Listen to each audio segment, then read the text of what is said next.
Our ancestors understood origins by extrapolating from their own experience. How else could they have done it? So the universe was hatched from a cosmic egg, or conceived in the sexual congress of a mother god and a father god, or was a kind of product of the Creator's workshop, perhaps the latest of many flawed attempts. And the universe was not much bigger than we see, and not much older than our written or oral records, and nowhere very different from places that we know. We've tended in our cosmologies to make things familiar. Despite all our best efforts, we've not been very inventive. In the West, heaven is placid and fluffy, and hell is like the inside of a volcano. In many stories, both realms are governed by dominance hierarchies headed by gods or devils. Monotheists talked about the King of Kings. In every culture, we imagined something like our own political system running the universe. Few found the similarity suspicious. Then science came along and taught us that we are not the measure of all things, that there are wonders unimagined, that the universe is not obliged to conform to what was considered comfortable or plausible. And again, if we're not important, not central, not the apple of God's eye, what is implied for our theologically based moral codes? The discovery of our true bearings in the cosmos was resisted for so long and to such a degree that many traces of the debate remain, sometimes with the motives of the geocentrists laid bare. So, what do we really want from philosophy and religion? Palliatives? Therapy? Comfort? Do we want reassuring fables, or an understanding of our actual circumstances? Dismay that the universe does not conform to our preferences seems childish. You might think that grown-ups would be ashamed to put such disappointments into print. The fashionable way of doing this is not to blame the universe, which seems truly pointless, but rather to blame the means by which we know the universe, namely, science. Science has taught us that because we have a talent for deceiving ourselves, subjectivity may not freely reign. Its conclusions derive from the interrogation of nature, and are not in all cases pre-designed to satisfy our wants. We recognize that even revered religious leaders, the products of their time, as we are of ours, may have made mistakes. Religions contradict one another on small matters such as whether we should put on a hat or take one off on entering a house of worship, or whether we should eat beef and eschew pork or the other way around, all the way to the most central issues such as whether there are no gods, one god, or many gods. If you lived 2 or 3 millennia ago, there was no shame in holding that the universe was made for us. It was an appealing thesis consistent with everything we knew. It was what the most learned among us taught without qualification. But we've found out much since then. Defending such a position today amounts to willful disregard of the evidence and a flight from self-knowledge. We long to be here for a purpose, even though, despite much self-deception, none is evident. Our time is burdened under the cumulative weight of successive debunkings of our conceits. We're Johnny-come-latelys. We live in the cosmic boondocks. We emerged from microbes and muck. Apes are our cousins. Our thoughts and feelings are not fully under our own control. There may be much smarter and very different beings elsewhere, and on top of all this, we're making a mess of our planet and becoming a danger to ourselves. The trapdoor beneath our feet swings open. We find ourselves in bottomless freefall. We are lost in a great darkness, and there's no one to send out a search party. Given so harsh a reality, of course we're tempted to shut our eyes and pretend that we're safe and snug at home, that the fall is only a bad dream. Once we overcome our fear of being tiny, we find ourselves on the threshold of a vast and awesome universe that utterly dwarfs, in time, in space, and in potential, the tidy anthropocentric proscenium of our ancestors. We gaze across billions of light years of space, to view the universe shortly after the Big Bang and plumb the fine structure of matter. We peer down into the core of our planet and the blazing interior of our star. We read the genetic language in which is written the diverse skills and propensities of every being on Earth. We uncover hidden chapters in the record of our own origins. We invent and refine agriculture, without which almost all of us would starve to death. We create medicines and vaccines that save the lives of billions. We communicate at the speed of light and whip around the Earth in an hour and a half. We have sent dozens of ships to more than 70 worlds and 4 spacecraft to the stars. To our ancestors, there was much in nature to be afraid of. Lightning, storms, earthquakes, volcanoes, plagues, drought, long winters. Religions arose in part as attempts to propitiate and control, if not much to understand, the disorderly aspect of nature. How much more satisfying had we been placed in a garden custom-made for us, its other occupants put there for us to use as we saw fit. There is a celebrated story in the Western tradition like this, except that not quite everything was there for us. There was one particular tree of which we were not to partake, a tree of knowledge. Knowledge and understanding and wisdom were forbidden to us in this story. We were to be kept ignorant. But we couldn't help ourselves. We were starving for knowledge, created hungry, you might say. This was the origin of all our troubles.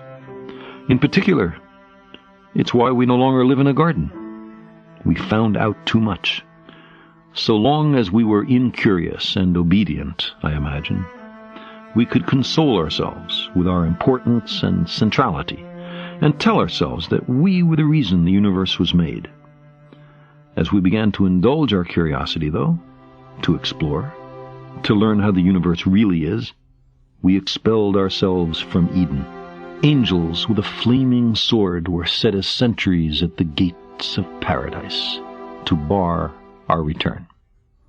The gardeners became exiles and wanderers. Occasionally, we mourn that lost world, but that, it seems to me, is maudlin and sentimental. We could not happily have remained ignorant forever.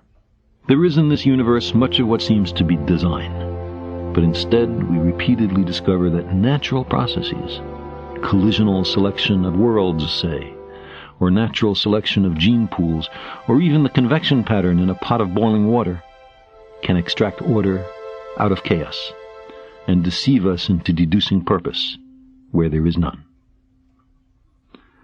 The significance of our lives and our fragile planet is then determined only by our own wisdom and courage. We are the custodians of life's meaning. We long for a parent to care for us, to forgive us our errors, to save us from our childish mistakes. But knowledge is preferable to ignorance. Better by far to embrace the hard truth than a reassuring fable. If we crave some cosmic purpose, then let us find ourselves a worthy goal.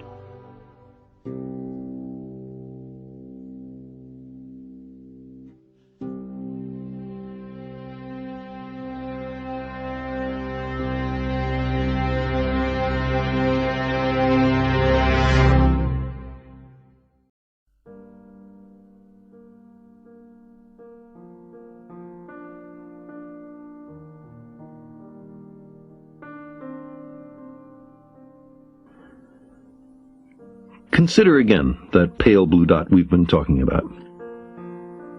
Imagine that you take a good long look at it. Imagine you're staring at the dot for any length of time, and then try to convince yourself that God created the whole universe for one of the 10 million or so species of life that inhabit that speck of dust. Now take it a step further. Imagine that everything was made just for a single shade of that species, or gender, or ethnic or religious subdivision. If this doesn't strike you as unlikely, pick another dot Imagine it to be inhabited by a different form of intelligent life. They, too, cherish the notion of a God who has created everything for their benefit. How seriously do you take their claim? Our ancestors lived out of doors. They were as familiar with the night sky as most of us are with our favorite television programs. The sun, the moon, the stars, and the planets all rose in the east and set in the west, traversing the sky overhead in the interim. The motion of the heavenly bodies was not merely a diversion. For hunters and gatherers, as well as for agricultural peoples, knowing about the sky was a matter of life and death. How lucky for us that the sun, the moon, the planets, and the stars are part of some elegantly configured cosmic clockwork. It seemed to be no accident. They were put here for a purpose, for our benefit. Who else makes use of them? What else are they good for?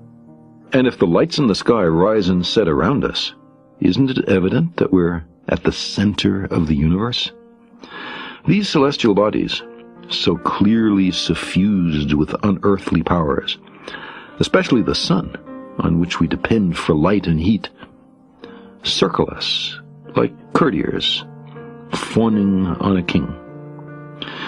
Even if we had not already guessed, the most elementary examination of the heavens reveals that we are special. The universe seems designed for human beings. It's difficult to contemplate these circumstances without experiencing stirrings of pride and reassurance. The entire universe made for us. We must really be something. This satisfying demonstration of our importance, buttressed by daily observations of the heavens, made the geocentrist conceit a transcultural truth. Taught in the schools, built into the language, part and parcel of great literature and sacred scripture. Dissenters were discouraged, sometimes with torture and death. It is no wonder that for the vast bulk of human history, no one questioned it. Aristotle, Plato, St. Augustine, St. Thomas Aquinas, and almost all the great philosophers and scientists of all cultures, over the 3,000 years ending in the 17th century, bought into this delusion. Some busied themselves figuring out how the sun, the moon, the stars, and the planets could be cunningly attached to perfectly transparent crystalline spheres that would explain the complex motions of the celestial bodies so meticulously chronicled by generations of astronomers. Never mind how many kings, popes, philosophers, scientists, and poets insisted on the contrary. The Earth, through those millennia, stubbornly persisted in orbiting the sun. You might imagine an uncharitable extraterrestrial observer looking down on our species over all that time, with us excitedly chattering, "The universe created for us, we're at the center, everything pays homage to us," and concluding that our pretensions are amusing, our aspirations pathetic, that this must be the planet of the idiots. But such a judgment is too harsh. We did the best we could. There was an unlucky coincidence between everyday appearances and our secret hopes. We tend not to be especially critical when presented with evidence that seems to confirm our prejudices.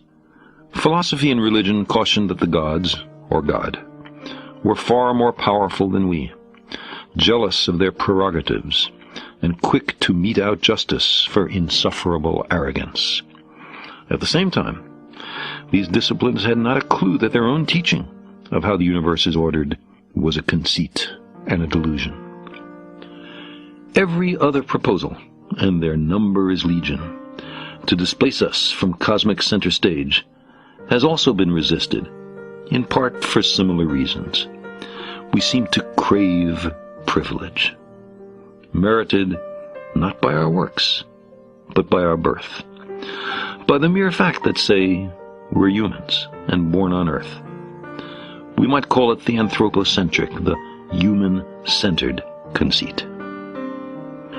This conceit is brought close to culmination in the notion that we are created in God's image.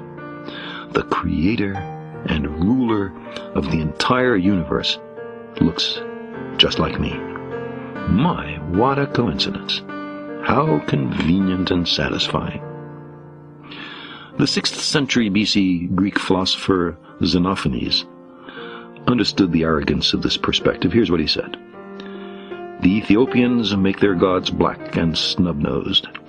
The Thracians say theirs have blue eyes and red hair. Yes, and if oxen and horses or lions had hands, and could paint with their hands, and produce works of art as men do, horses would paint the forms of the gods like horses, and oxen like oxen. The immense distances to the stars and the galaxies mean that we see everything in space in the past. Some as they were before the Earth came to be. Telescopes are time machines. Long ago, when an early galaxy began to pour light out into the surrounding darkness, no witness could have known that billions of years later, some remote clumps of rock and metal, ice and organic molecules would fall together to make a place called Earth, or that life would arise and thinking beings evolve, who would one day capture a little of that galactic light and try to puzzle out what had sent it on its way. And after the Earth dies, some 5 billion years from now, after it is burned to a crisp or even swallowed by the sun, there will be other worlds and stars and galaxies coming into being, and they will know nothing of a place once called Earth.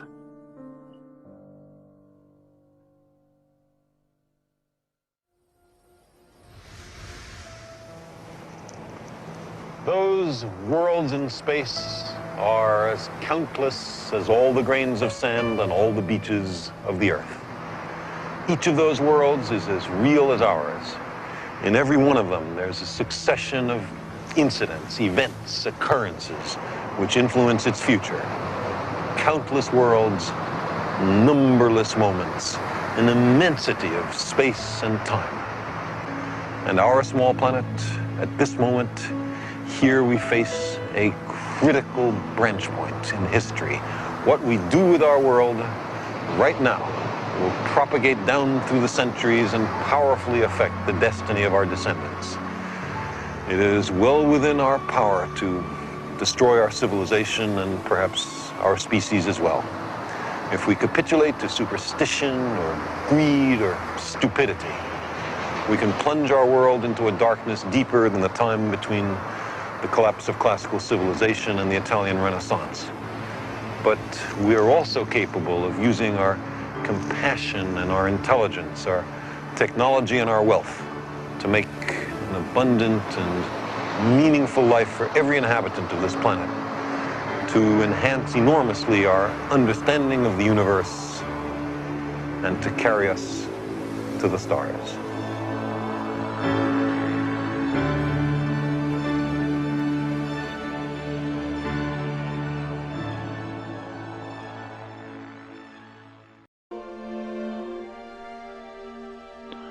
We were wanderers from the beginning.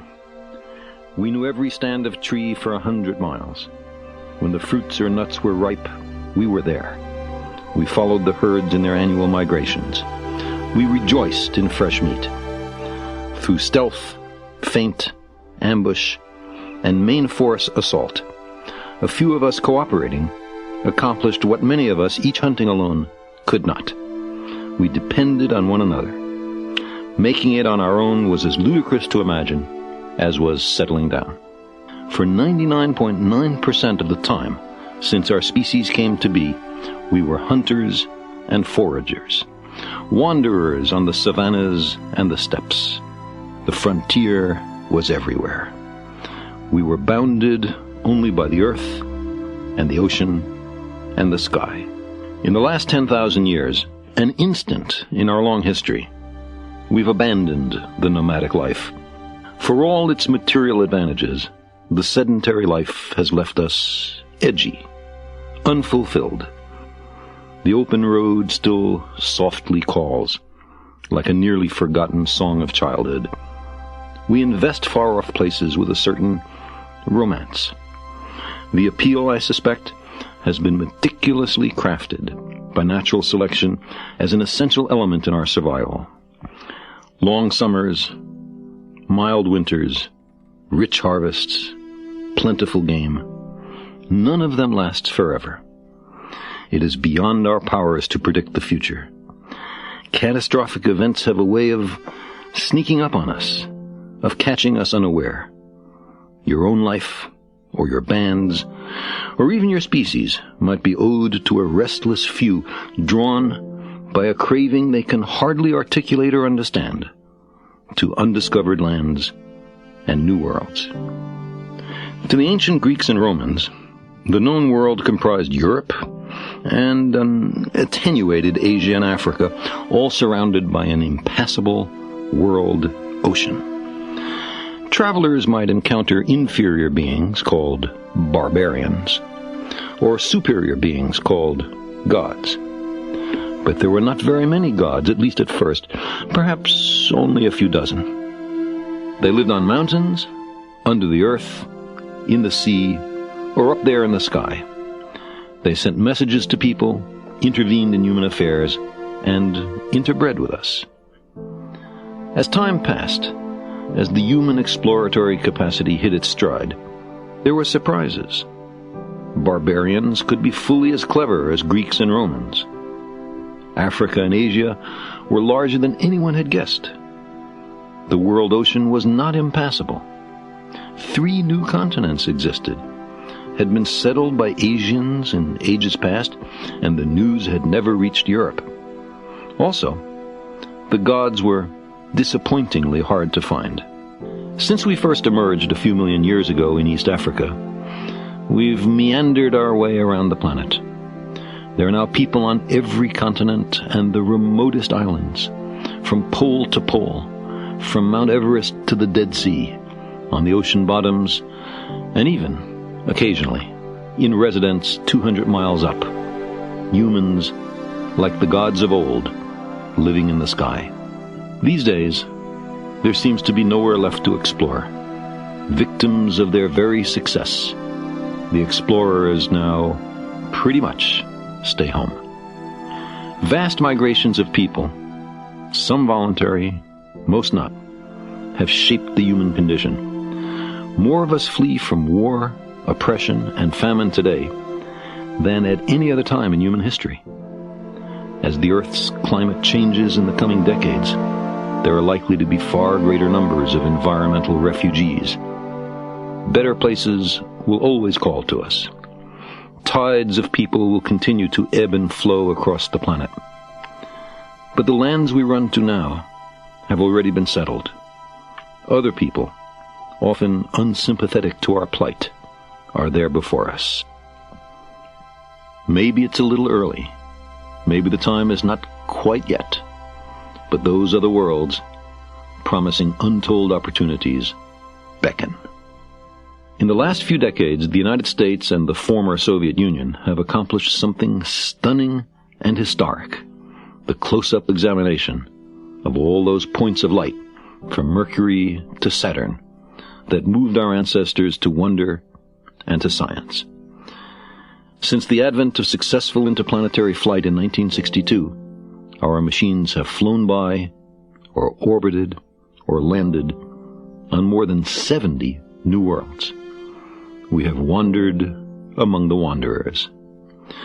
We have found vast volcanic eminences that dwarf the highest mountain on Earth.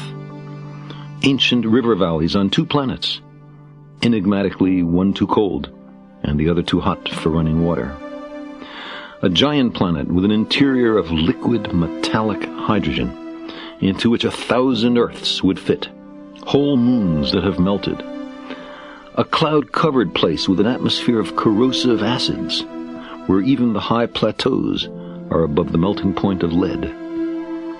Ancient surfaces on which a faithful record of the violent formation of the solar system is engraved.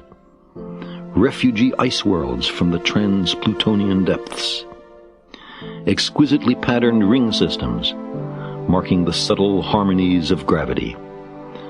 And a world surrounded by clouds of complex organic molecules, like those that in the earliest history of our planet led to the origin of life.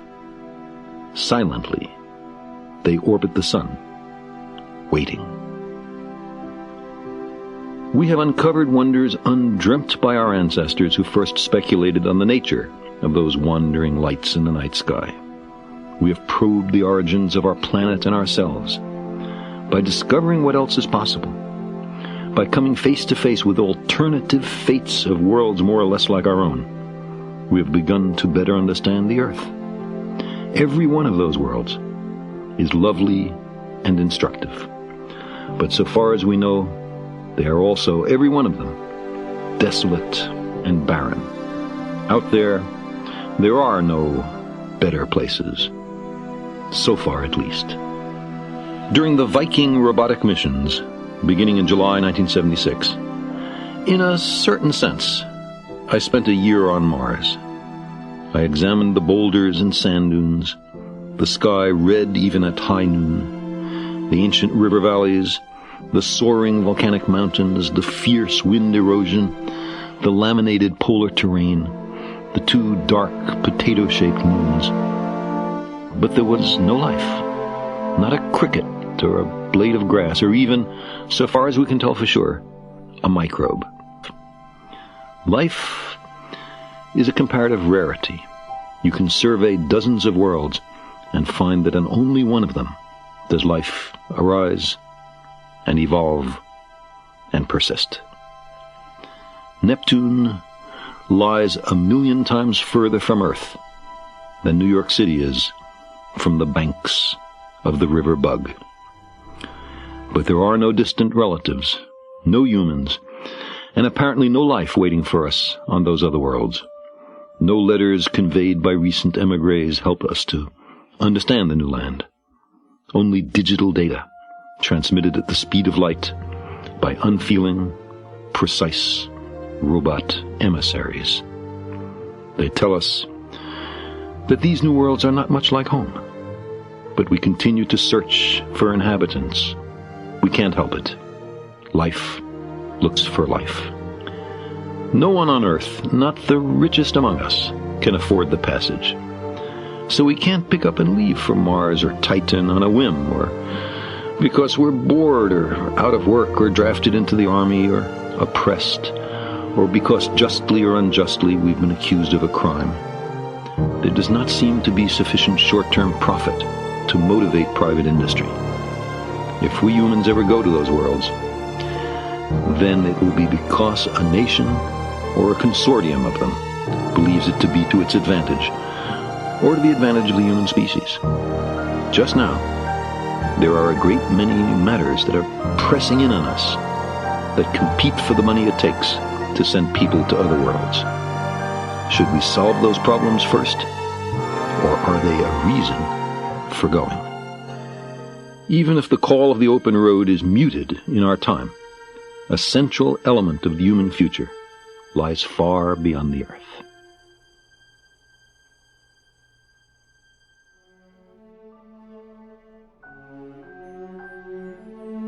It's a sultry night in July. You've fallen asleep in the armchair. Abruptly, you startle awake, disoriented. The television set is on, but not the sound. You strain to understand what you're seeing. Two ghostly white figures in coveralls and helmets are softly dancing under a pitch-black sky. They make strange little skipping motions, which propel them upward amid barely perceptible clouds of dust. But something's wrong. They take too long to come down. Encumbered as they are, they seem to be flying. A little. You rub your eyes, but the dreamlike tableau persists. Of all the events surrounding Apollo 11's landing on the moon on July 20th, 1969, my most vivid recollection is its unreal quality. Neil Armstrong and Buzz Aldrin shuffled along the gray, dusty lunar surface, the Earth looming large in their sky, while Michael Collins, now the moon's own moon, orbited above them in lonely vigil. Yes, it was an astonishing technological achievement and a triumph for the United States. Yes, the astronauts displayed death-defying courage. Yes, as Armstrong said as he first alighted, this was a historic step for the human species.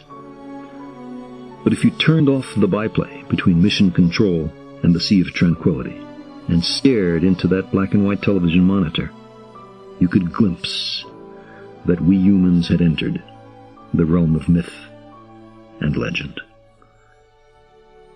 We knew the moon from our earliest days.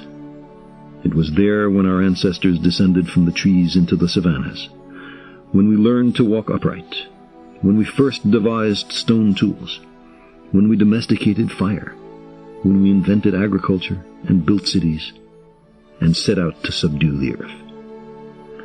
Folklore and popular songs celebrate a mysterious connection between the moon and love.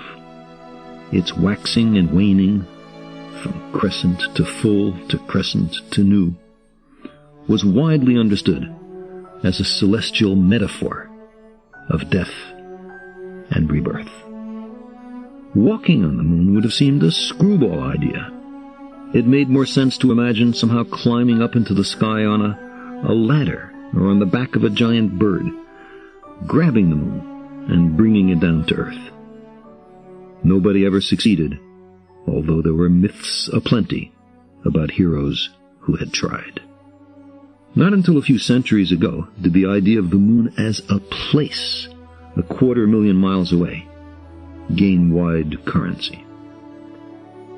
And in that brief flicker of time, we've gone from the earliest steps in understanding the moon's nature to walking and joyriding on its surface. We calculated how objects move in space, liquefied oxygen from the air, invented big rockets, telemetry, reliable electronics, inertial guidance, and much else. And then we sailed out into the sky. In the late Roman Empire, pagan philosophers had attacked Christian doctrine on the ascension to heaven of the body of Christ and on the promised bodily resurrection of the dead. St. Augustine rejoined in these words, "If human skill can by some contrivance fabricate vessels that float out of metals which sink, how much more credible is it that God, by some hidden mode of operation, should even more certainly effect that these earthly masses be emancipated from the chains that bind them to earth." That humans should one day discover such a mode of operation was beyond imagining. 1,500 years later, we emancipated ourselves. Once upon a time, we soared into the solar system for a few years. Then we hurried back. Why? What happened? What was Apollo really about?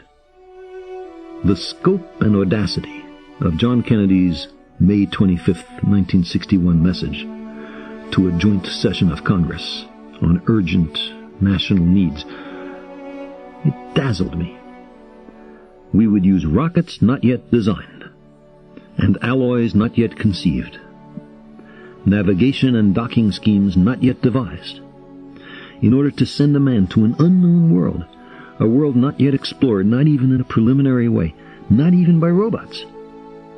And we would bring him safely back, and we would do it before the decade was over. This confident pronouncement was made before any American had even achieved Earth orbit. I actually thought that all this had something centrally to do with science. Suddenly, I understood. Sending people to orbit the Earth, or robots to orbit the Sun, requires rockets. Big, reliable, powerful rockets. Those same rockets can be used for nuclear war. The same technology that transports a man to the moon can carry nuclear warheads halfway around the world. The same technology that puts an astronomer and a telescope in Earth orbit can also put up a laser battle station. A case can be made, then, that Apollo served another purpose: to move the U.S.-Soviet space competition from a military to a civilian arena. Apollo was not mainly about science. It was not even mainly about space. Apollo was about ideological confrontation and nuclear war. But more important than any of this, Apollo provided an aegis, an umbrella, under which brilliantly engineered robot spacecraft were dispatched throughout the solar system, making that preliminary reconnaissance of dozens of worlds. The offspring of Apollo have now reached the planetary frontiers. Apollo conveyed a confidence, energy, and breadth of vision that did capture the imagination of the world. That, too, was part of its purpose. It inspired an optimism about technology, an enthusiasm for the future. The Apollo astronauts on their way to and from the moon photographed their home planet. It was a natural thing to do, but it had consequences that few foresaw. For the first time, the inhabitants of Earth could see their world from above. The whole Earth, the Earth in color, the Earth as an exquisite, spinning white and blue ball set against the vast darkness of space. Those images helped awaken our slumbering planetary consciousness. They provide incontestable evidence that we all share the same vulnerable planet. They remind us of what's important and what's not. We may have found that perspective just in time, just as our technology threatens the habitability of our world. Whatever the reason we first mustered the Apollo program, however mired it was in Cold War nationalism and the instruments of death, the inescapable recognition of the unity and fragility of the Earth is its clear and luminous dividend, the unexpected, final gift of Apollo.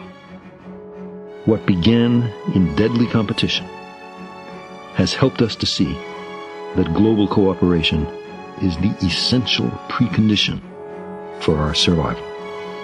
Travel is broadening. It's time to hit the road again.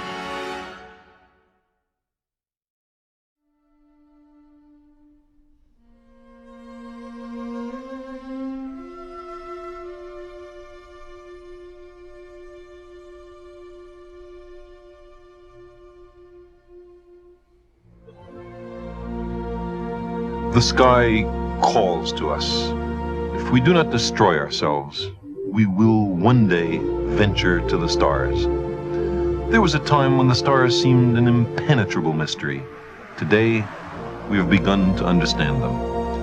In our personal lives also, we journey from ignorance to knowledge. Our individual growth reflects the advancement of the species. The exploration of the cosmos is a voyage of self-discovery.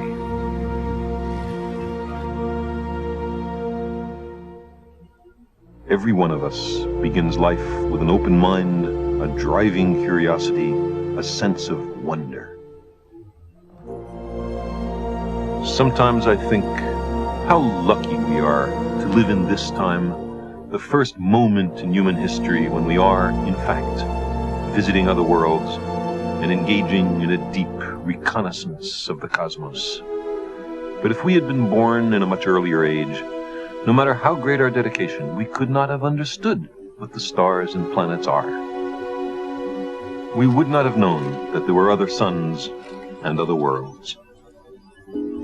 This is one of the great secrets wrested from nature through 1,000,000 years of patient observation and courageous thinking. The Bushmen of the Kalahari Desert in the Republic of Botswana have an explanation of the Milky Way. At their latitude, it's often overhead. They call it the backbone of night. They believe it holds the sky up. They believe that if not for the Milky Way, pieces of sky would come crashing down at our feet. So the Milky Way, in their view, has some practical value, the backbone of night. Later on, metaphors about campfires or backbones or holes through which the flame could be seen were replaced in most human communities by another idea. The powerful beings in the sky were promoted to gods.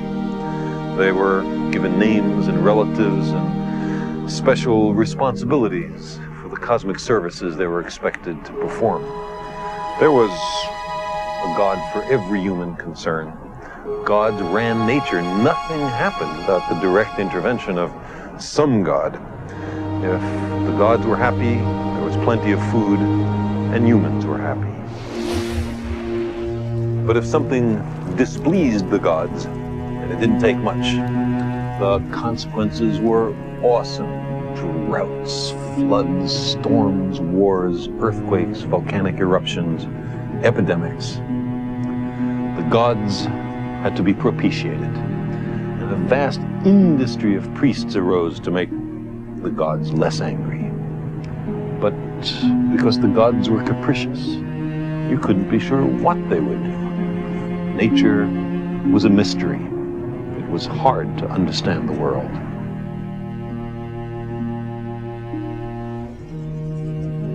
Our ancestors groped in darkness to make sense of their surroundings. Powerless before nature, they invented rituals and myths, some desperate and cruel, others imaginative and benign.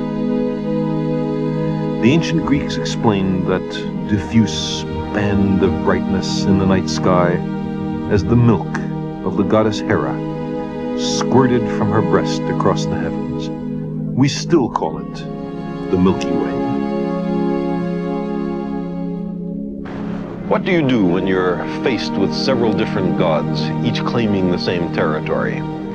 The Babylonian Marduk and the Greek Zeus were each considered king of the gods, master of the sky. You might decide, since they otherwise had rather different attributes, that one of them was merely invented by the priests. But if one, why not both? And so it was here that the great idea arose, the realization that there might be a way to know the world without the God hypothesis, that there might be principles, forces, laws of nature, through which the world might be understood without attributing the fall of every sparrow to the direct intervention of Zeus. Where are we? Who are we? We find that we live on an insignificant planet of a humdrum star, lost in a galaxy tucked away in some forgotten corner of a universe in which there are far more galaxies than people. We make our world significant by the courage of our questions and by the depth of our answers. We embarked on our journey to the stars with a question first framed in the childhood of our species, and in each generation asked anew with undiminished wonder, what are the stars? And the answer is that the stars are mighty suns, light years away in the depths of interstellar space.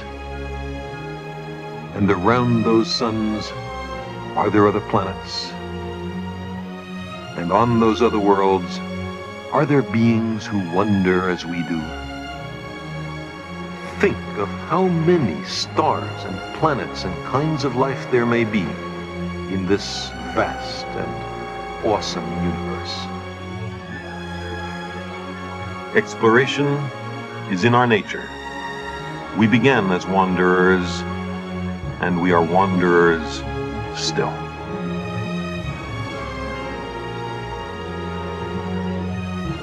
We have lingered long enough on the shores of the cosmic ocean. We are ready at last to set sail for the stars.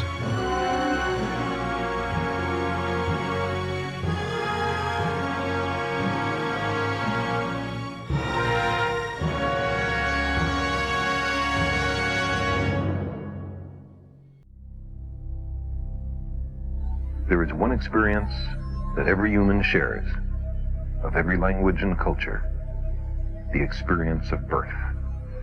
Our recollections of birth are hazy at best. They have the feel and aura, not so much of memories as of mystical transfigurations.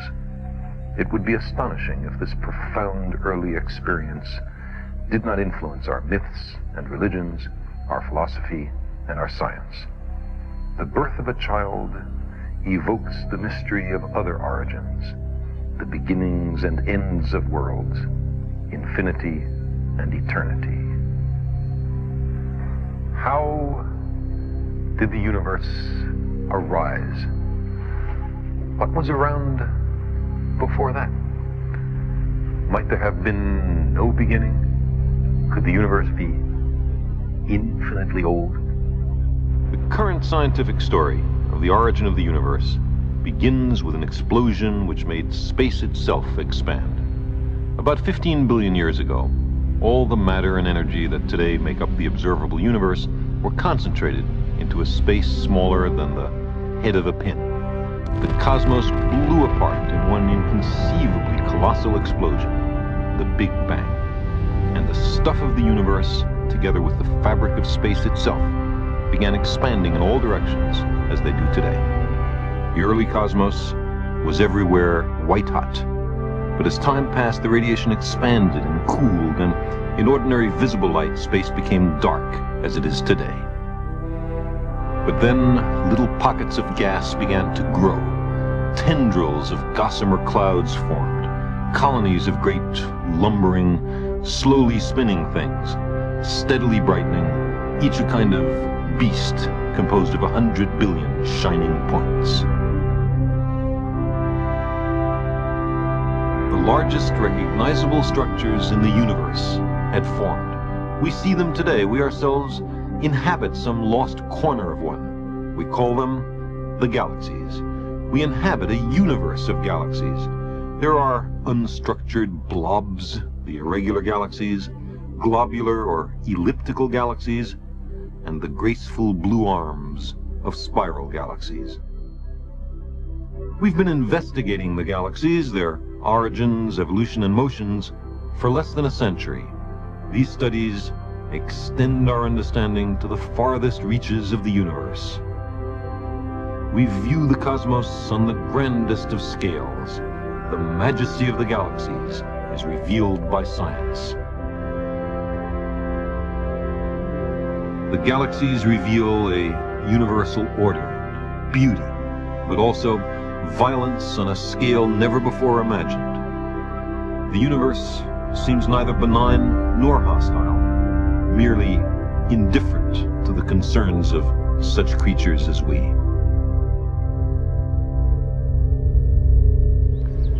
If the general picture, however, of a Big Bang followed by an expanding universe is correct, what happened before that?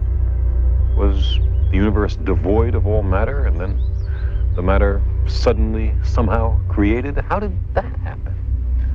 In many cultures, the customary answer is that a god or gods created the universe out of nothing. But if we wish to pursue this question courageously, we must, of course, ask the next question. Where did God come from? If we decide that this is an unanswerable question, why not save a step and conclude that the origin of the universe is an unanswerable question? Or, if we say that God always existed, why not save a step and conclude that the universe always existed? There's no need for a creation, it was always here. These are not easy questions. Cosmology brings us face to face with the deepest mysteries, with questions that were once treated only in religion and myth.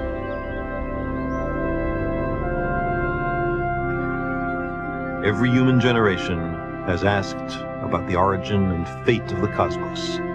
Ours is the first generation with a real chance of finding some of the answers. One way or another, we are poised at the edge of forever.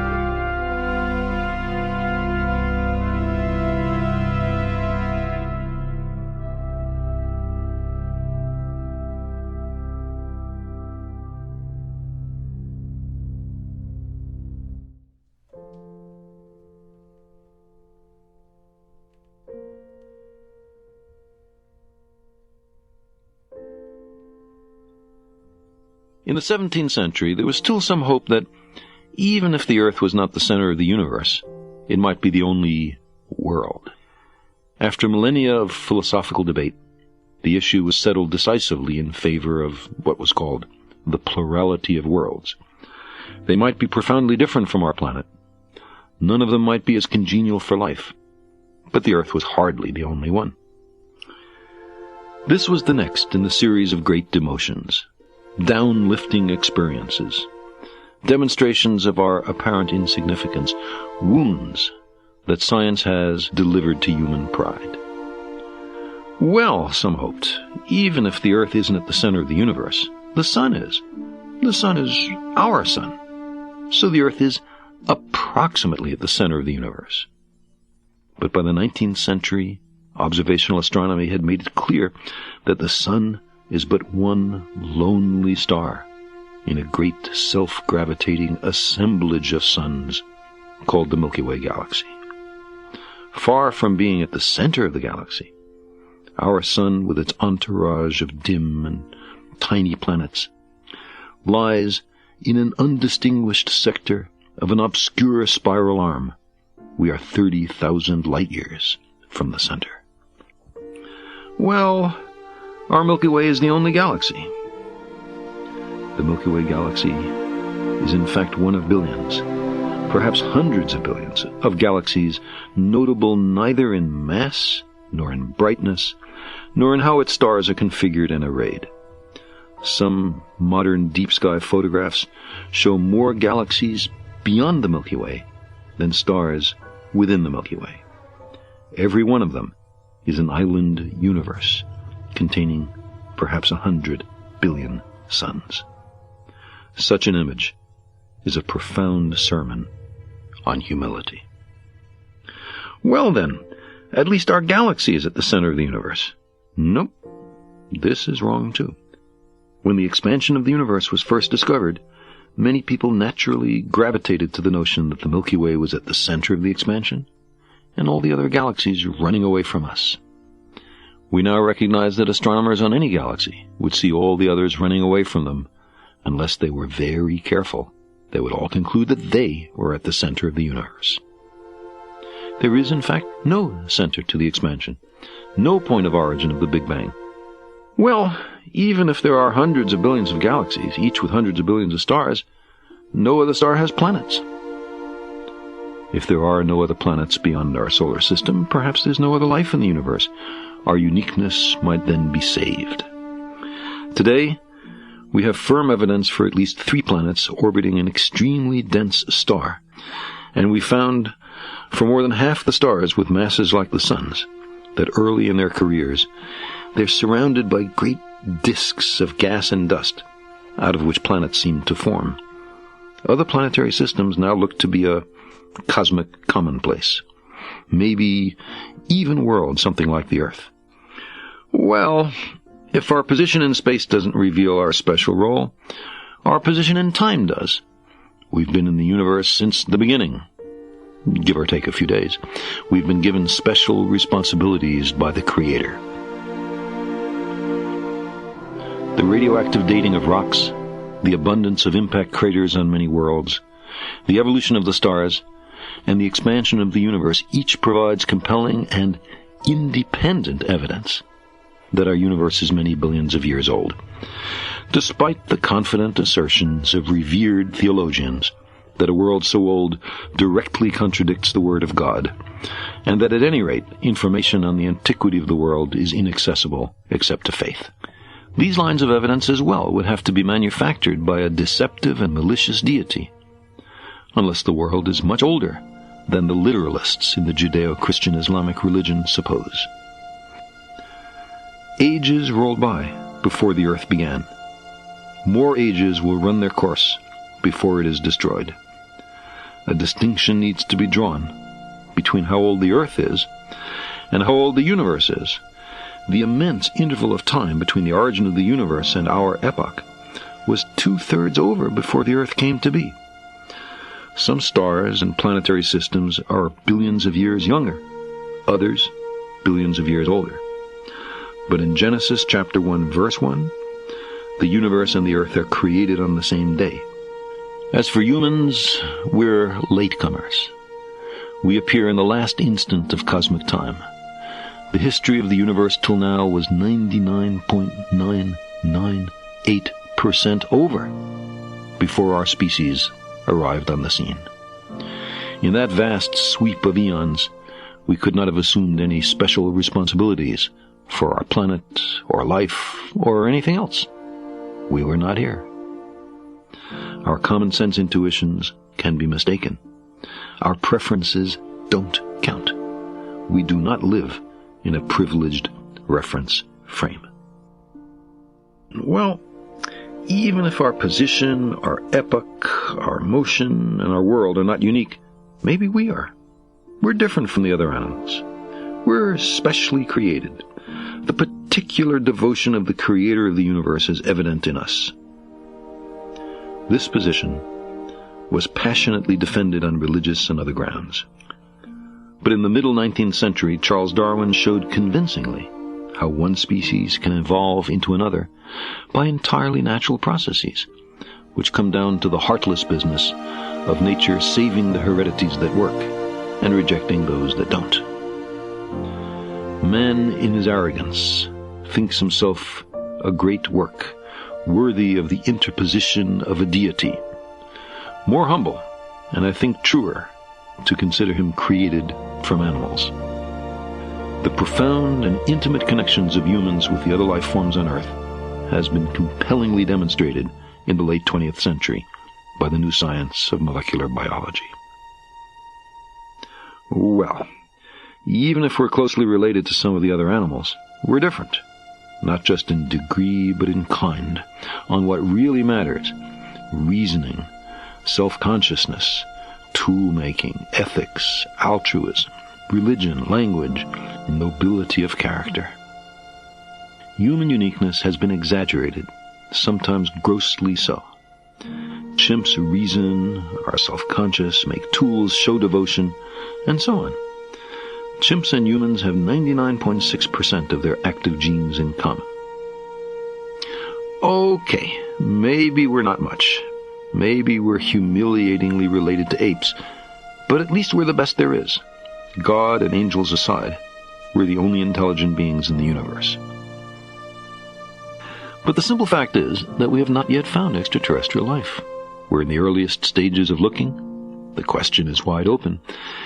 If I had to guess, especially considering our long sequence of failed chauvinisms, I'd guess that the universe is filled with beings far more intelligent, far more advanced than we are. But of course, I might be wrong. Such a conclusion is at best based on a plausibility argument, derived from the numbers of planets, the ubiquity of organic matter, the immense timescales available for evolution, and so on.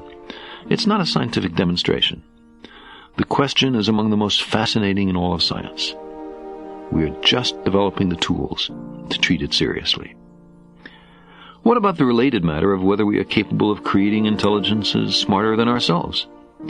Computers routinely do mathematics that no unaided human can manage, outperform world champions in checkers and grandmasters in chess, speak and understand English and other languages, write presentable short stories and musical compositions, learn from their mistakes, and competently pilot ships, airplanes, and spacecraft. Their abilities steadily improve. They're getting smaller, faster, and cheaper. Every year, the tide of scientific advance laps a little further ashore on the island of human intellectual uniqueness with its embattled castaways.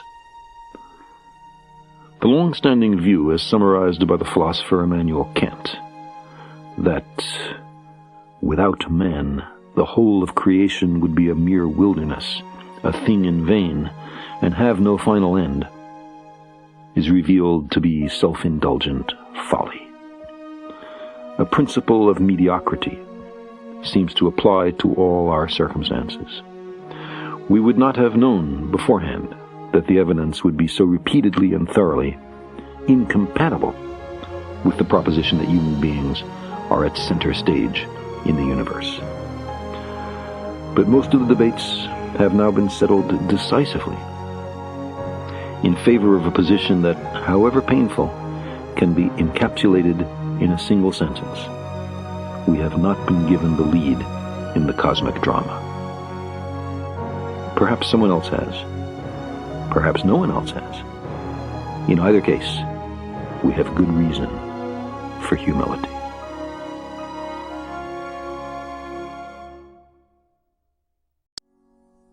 When my grandparents were children, the electric light, the automobile, the airplane, and the radio were stupefying technological advances, the wonders of the age.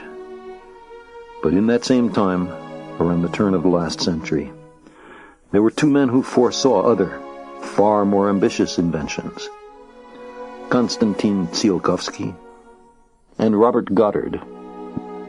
They dreamt of using rockets to journey to the planets and the stars. Step by step, they worked out the fundamental physics and many of the details. Gradually, their machines took shape. Ultimately, their dream proved infectious. A generation later, inspired by Tsiolkovsky and Goddard, Wernher von Braun was constructing the first rocket capable of reaching the edge of space, the V2. But in one of those ironies with which the 20th century is replete, von Braun was building it for the Nazis, as an instrument of indiscriminate slaughter of civilians, as a vengeance weapon for Hitler. The rocket factories staffed with slave labor, untold human suffering exacted in the construction of every booster. Another generation later, building on the work of Tsiolkovsky and Goddard, extending von Braun's technological genius, we were up there in space, silently circumnavigating the Earth, treading the ancient and desolate lunar surface. Our machines, increasingly competent and autonomous, were spreading through the solar system, discovering new worlds, examining them closely, searching for life, comparing them with Earth. This is one reason that in the long astronomical perspective, there is something truly epical about now. And there's a second reason. This is the first moment in the history of our planet when any species, by its own voluntary actions, has become a danger to itself. We've been burning fossil fuels for hundreds of thousands of years. By the 1960s, there were so many of us burning wood, coal, oil, and natural gas on so large a scale that scientists began to worry about the increasing greenhouse effect. The dangers of global warming began slowly slipping into public consciousness. Nuclear weapons were invented in 1945. It took until 1983 before the global consequences of thermonuclear war were understood. Biological warfare has been with us for centuries, but its deadly mating with molecular biology has occurred only lately. We humans have already precipitated extinctions of species on a scale unprecedented since the end of the Cretaceous period. But only in the last decade has the magnitude of these extinctions become clear, and the possibility raised that in our ignorance of the interrelations of life on Earth, we may be endangering our own future. In the littered field of discredited, self-congratulatory chauvinisms, there is only one that seems to hold up, one sense in which we are special, due to our own actions or inactions, and the misuse of our technology. We live at an extraordinary moment for the Earth, at least the first time that a species has been able to wipe itself out. But this is also, we may note, the first time that a species has become able to journey to the planets and the stars. The two times, brought about by the same technology, coincide. It might be a familiar progression, transpiring on many worlds. A planet newly formed placidly revolves around its star. Life slowly forms.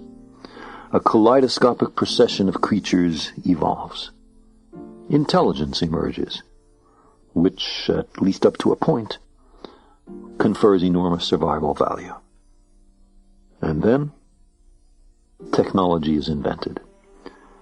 It dawns on them that there are such things as laws of nature, that these laws can be revealed by experiment, and that knowledge of these laws can be made both to save and to take lives, both on unprecedented scales. Science, they recognize, grants immense powers. In a flash, they create world-altering contrivances. Some planetary civilizations see their way through, place limits on what may and what must not be done, and safely pass through the time of perils. Others, not so lucky or so prudent, perish. Since, in the long run, every planetary society will be endangered by impacts from space, every surviving civilization is obliged to become spacefaring. Not because of exploratory or romantic zeal, but for the most practical reason imaginable: staying alive. And once you're out there in space, for centuries, for millennia, moving little worlds around, engineering planets, your species has been pried loose from its cradle. If they exist, many other civilizations will eventually venture far from home. Of course, we must keep our planet habitable, not on a leisurely timescale of centuries or millennia, but urgently on a timescale of decades or even years. This will involve changes in government, in industry, in ethics, in economics, and in religion. We've never done such a thing before, certainly not on a global scale. It may well be too difficult for us. Dangerous technologies may be too widespread. Corruption may be too pervasive. Too many leaders may be focused on the short term rather than the long. There may be too many quarreling ethnic groups, nation-states, and ideologies for the right kind of global change to be instituted. We may be too foolish to perceive even what the real dangers are, or that much of what we hear about them is determined by those with a vested interest in minimizing fundamental change. However, we humans also have a history of making long-lasting social change that nearly everyone thought was impossible. Since our earliest days, we've worked not just for our own advantage, but for our children and our grandchildren. The newly recognized dangers threaten all of us equally. No one can say how it will turn out down here. The moon was where the tree of immortality grew in ancient Chinese myth. The tree of longevity indeed grows on other worlds. If we were up there among the planets, if there were self-sufficient human communities on many worlds, our species would be insulated from catastrophe. A cataclysmic impact on one world would likely leave the others untouched.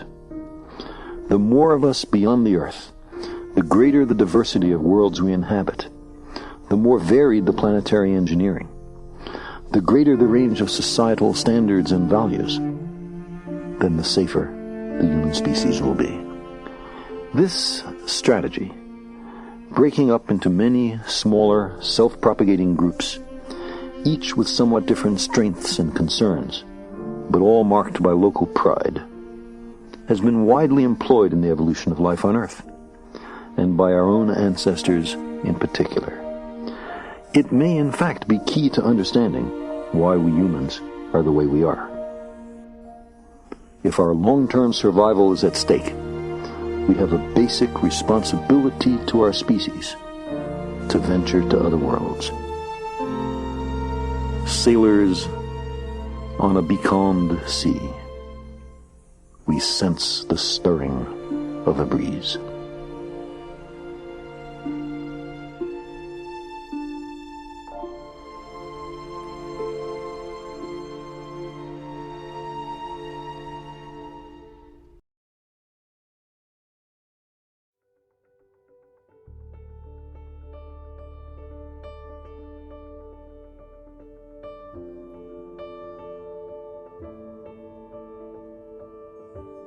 As children, we fear the dark. Anything might be out there. The unknown troubles us. Ironically, it's our fate to live in the dark. This unexpected finding of science is only about 3 centuries old. Head out from the Earth in any direction you choose. And after an initial flash of blue, and a longer wait while the sun fades, you are surrounded by blackness, punctuated only here and there by the faint and distant stars. Even after we're grown, the darkness retains its power to frighten us. And so there are those who say we should not inquire too closely into who else might be living in that darkness. Better not to know, they say. There are 400 billion stars in the Milky Way galaxy. Of this immense multitude, could it be that our humdrum sun is the only one with an inhabited planet? Maybe. Maybe the origin of life or intelligence is exceedingly improbable. Or maybe civilizations arise all the time, but wipe themselves out as soon as they are able. Or, here and there, peppered across space, orbiting other suns, maybe there are worlds something like our own, on which other beings gaze up and wonder as we do about who else lives in the dark. Could the Milky Way be rippling with life and intelligence, worlds calling out to worlds, while we on Earth are alive at the critical moment when we first decide to listen? Our species has discovered a way to communicate through the dark, to transcend immense distances. No means of communication is faster or cheaper or reaches out farther. It's called radio. After billions of years of biological evolution, on their planet and ours, an alien civilization cannot be in technological lockstep with us. There have been humans for more than 20,000 centuries, but we've had radio only for about 1 century. If alien civilizations are behind us, they're likely to be too far behind to have radio. And if they're ahead of us, they're likely to be far ahead of us. Think of the technical advances in our world over just the last few centuries. What is for us technologically difficult or impossible, what might seem to us like magic, might for them be trivially easy. They might use other, very advanced means to communicate with their peers, but they would know about radio as an approach to newly emerging civilizations. Even with no more than our level of technology at the transmitting and receiving ends, we could communicate today across much of the galaxy. They should be able to do much better, if they exist. But our fear of the dark rebels. The idea of alien beings troubles us. We conjure up objections. It's too expensive, some of us say. But in its fullest modern technological expression, it costs less than one attack helicopter a year. We'll never understand what they're saying, some of us say. But because the message is transmitted by radio, we and they must have radio physics, radio astronomy, and radio technology in common. The laws of nature are the same everywhere, so science itself provides a means and language of communication even between very different kinds of beings, provided they both have science. Figuring out the message, if we're fortunate enough to receive one, may be much easier than acquiring it. It would be demoralizing to learn that our science is primitive, some say. But by the standards of the next few centuries, at least some of our present science will be considered primitive, extraterrestrials or no extraterrestrials. Incidentally, so will some of our present politics, ethics, economics, and religion. To go beyond present science is one of the chief goals of science. The debate is, for the moment, moot.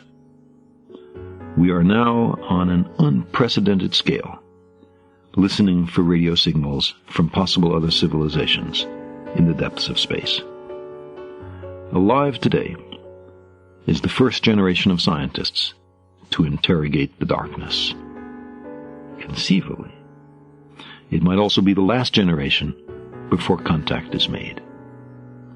And this, the last moment before we discover that someone in the darkness is calling out to us. Let's permit ourselves, though, a moment of extravagant speculation. Then we can estimate, from how little time we've spent watching each piece of the sky, how many such transmitters there are in the entire Milky Way.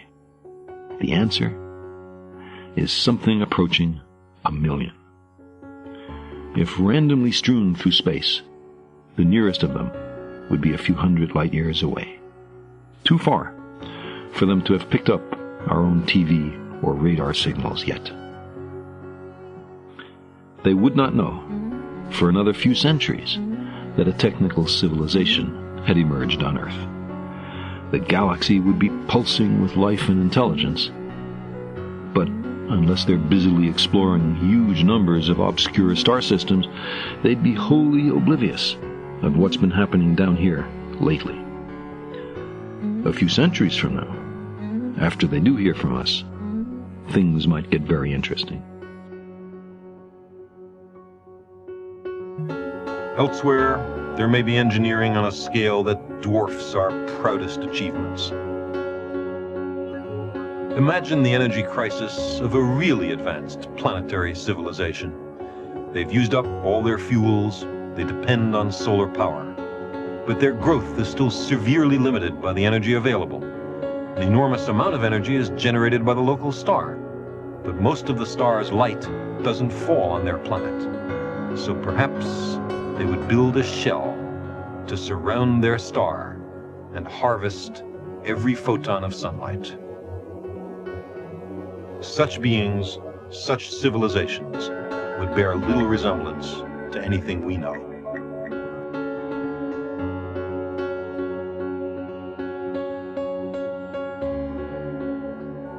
Perhaps someday there will be an entry in the Encyclopedia Galactica for our planet.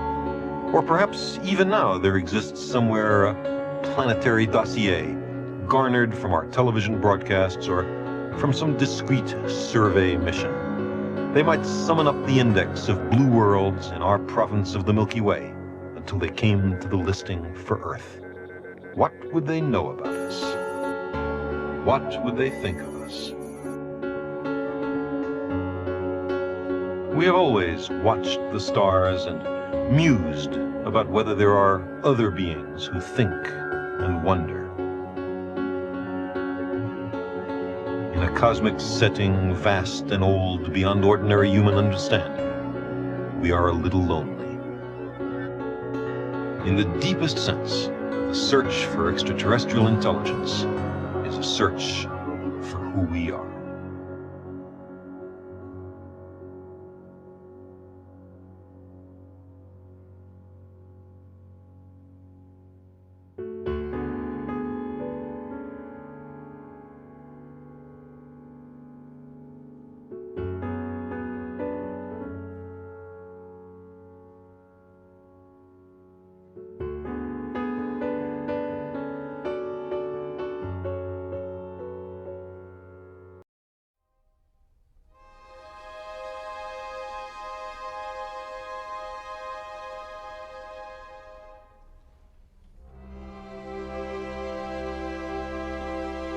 The spacecraft was a long way from home, beyond the orbit of the outermost planet and high above the ecliptic plane. The ship was speeding away from the sun at 40,000 miles an hour, but in early February of 1990, it was overtaken by an urgent message from Earth.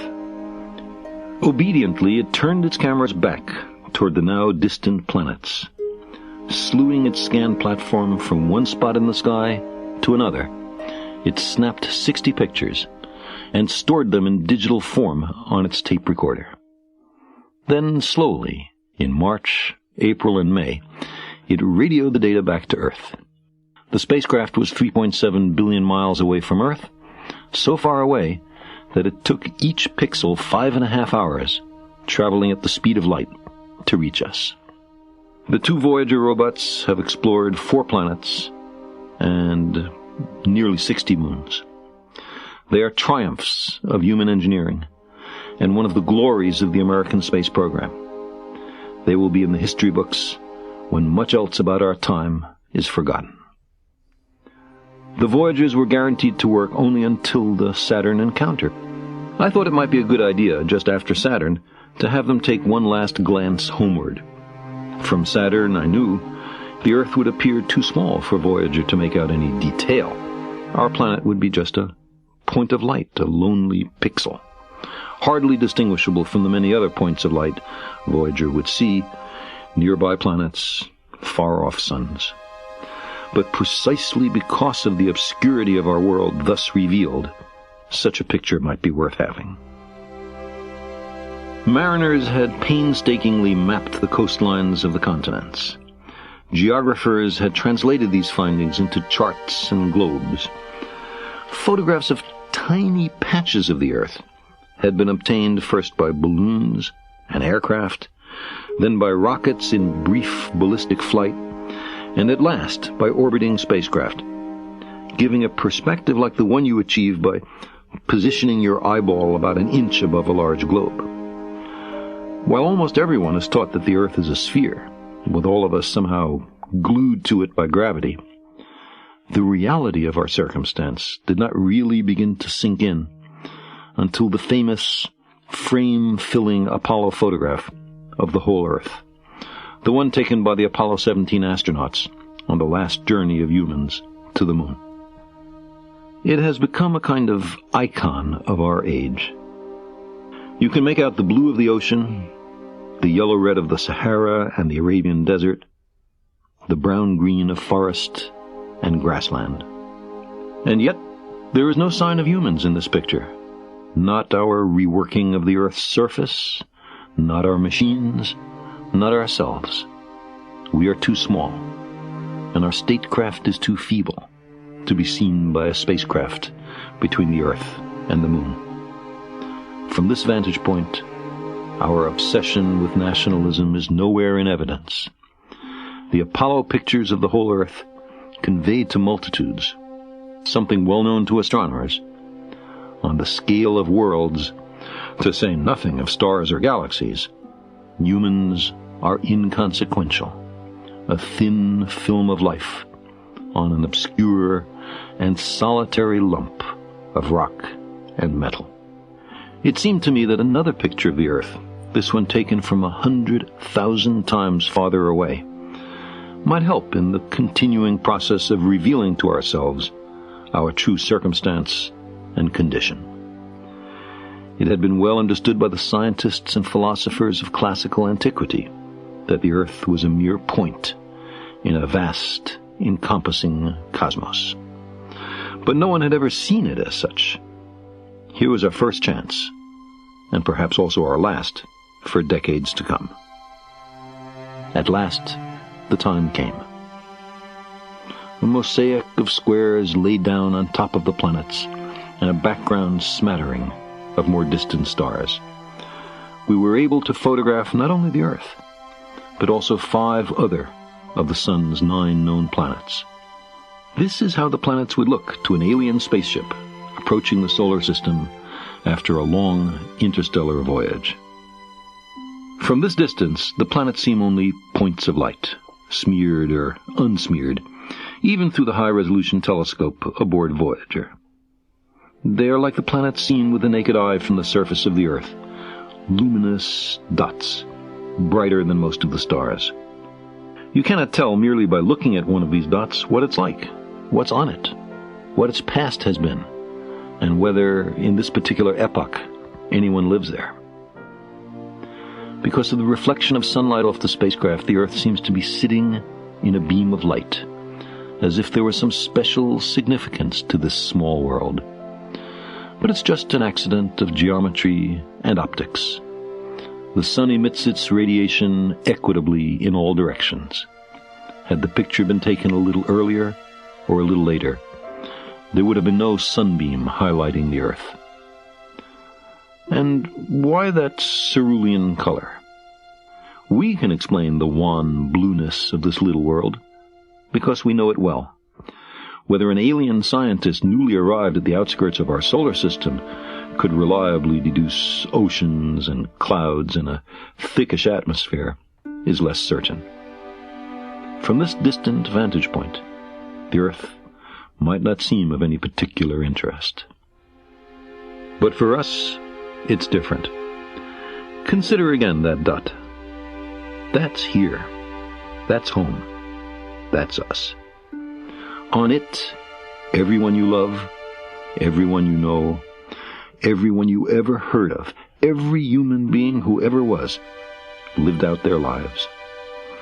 The aggregate of our joy and suffering, thousands of confident religions, ideologies, and economic doctrines, every hunter and forager, every hero and coward, every creator and destroyer of civilization, every king and peasant, every young couple in love, every mother and father, hopeful child, inventor and explorer, every teacher of morals, every corrupt politician, every superstar, every supreme leader, every saint and sinner in the history of our species lived there, on a mote of dust, suspended in a sunbeam.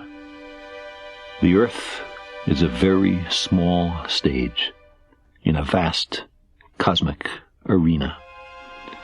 Think of the rivers of blood spilled by all those generals and emperors, so that in glory and triumph they could become the momentary masters of a fraction of a dot. Think of the endless cruelties visited by the inhabitants of one corner of this pixel on the scarcely distinguishable inhabitants of some other corner. How frequent their misunderstandings, how eager they are to kill one another, how fervent their hatreds. Our posturings, our imagined self-importance, the delusion that we have some privileged position in the universe, are challenged by this point of pale light. Our planet is a lonely speck in the great enveloping cosmic dark. In our obscurity, in all this vastness, there is no hint that help will come from elsewhere to save us from ourselves. The Earth is the only world known so far to harbor life. There is nowhere else, at least in the near future, to which our species could migrate. Visit? Yes. Settle? Not yet. Like it or not, for the moment, the Earth is where we make our stand. It has been said that astronomy is a humbling and character-building experience. There is perhaps no better demonstration of the folly of human conceits than this distant image of our tiny world. To me, it underscores our responsibility to deal more kindly with one another and to preserve and cherish the pale blue dot, the only home we've ever known.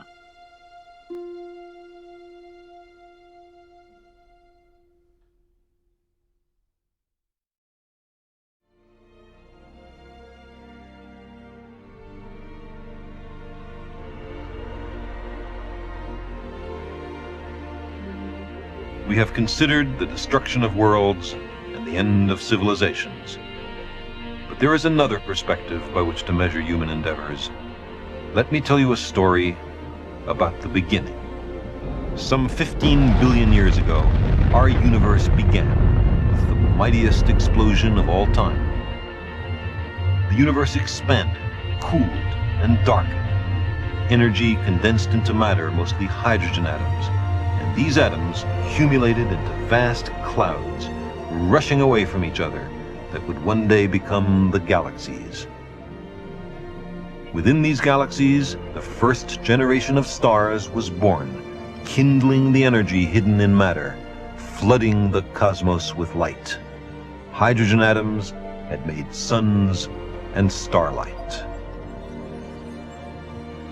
There were in those times no planets to receive the light, and no living creatures to admire the radiance of the heavens. But deep in the stellar furnaces, nuclear fusion was creating the heavier atoms, carbon and oxygen, silicon and iron. These elements, the ash left by hydrogen, were the raw materials from which planets and life would later arise. At first, the heavy elements were trapped in the hearts of the stars, but massive stars soon exhausted their fuel and in their death throes returned most of their substance back into space. The interstellar gas became enriched in heavy elements. In the Milky Way galaxy, the matter of the cosmos was recycled into new generations of stars, now rich in heavy atoms, a legacy from their stellar ancestors.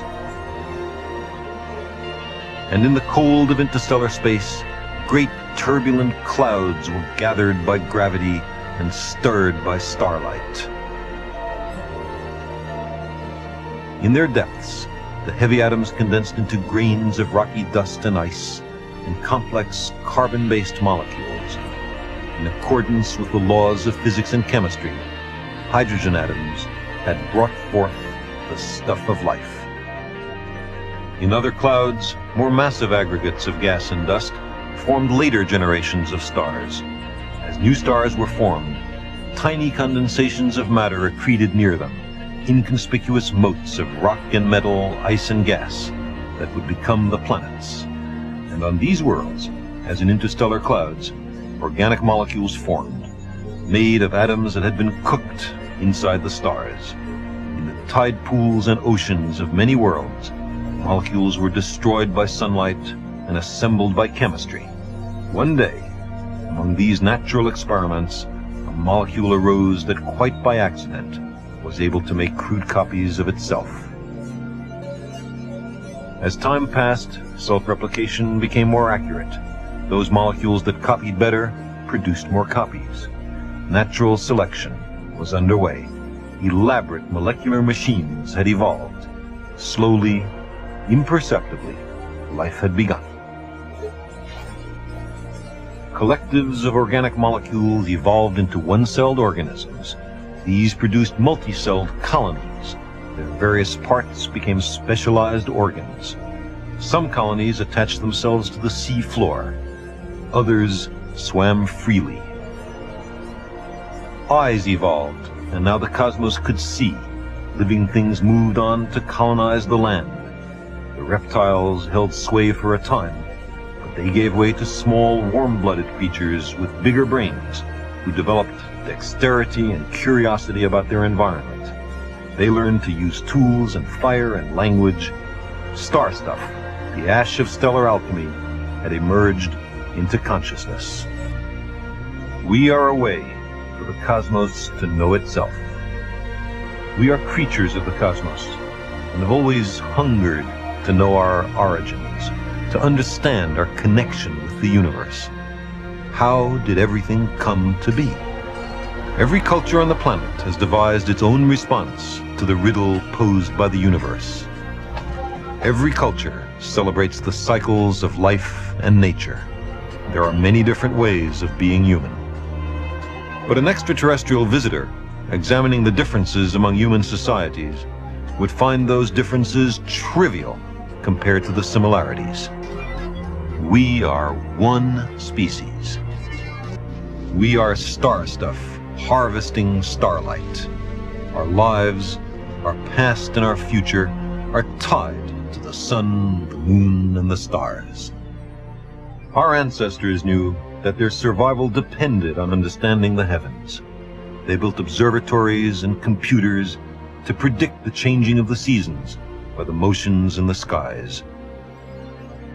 The discovery that there is order in the universe, that there are laws of nature, is the foundation on which science builds today. Science is a collective enterprise that embraces many cultures and spans the generations. In every age, and sometimes in the most unlikely places, there are those who wish with a great passion to understand the world. There is no way of knowing where the next discovery will come from. What dream of the mind's eye will remake the world? These dreams begin as impossibilities. Once, even to see a planet through a telescope was an astonishment. But we studied these worlds, we figured out how they moved in their orbits, and soon we were planning voyages of discovery beyond the Earth and sending robot explorers to the planets and the stars. We humans long to be connected with our origins, so we create rituals. Science is another way to express this longing. It also connects us with our origins, and it too has its rituals and its commandments. Its only sacred truth is that there are no sacred truths. All assumptions must be critically examined. Arguments from authority are worthless. Whatever is inconsistent with the facts, no matter how fond of it we are, must be discarded or revised. Science is not perfect. It's often misused. It's only a tool. But it's the best tool we have. Self-correcting, ever-changing, applicable to everything. With this tool, we vanquish the impossible. With the methods of science, we have begun to explore the cosmos.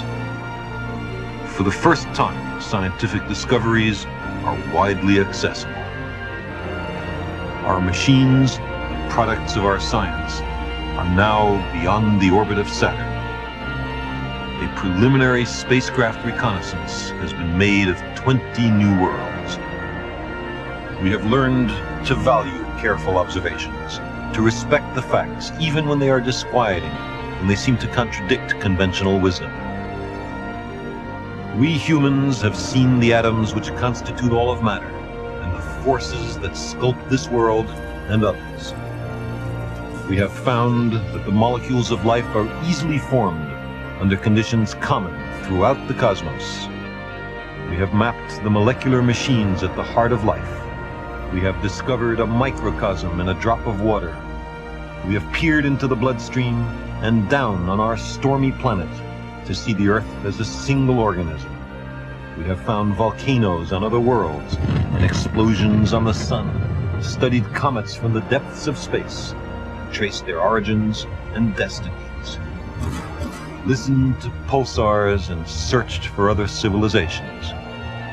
We humans have set foot on another world, in a place called the Sea of Tranquility, an astonishing achievement for creatures such as we, whose earliest footsteps, 3.5 million years old, are preserved in the volcanic ash of East Africa.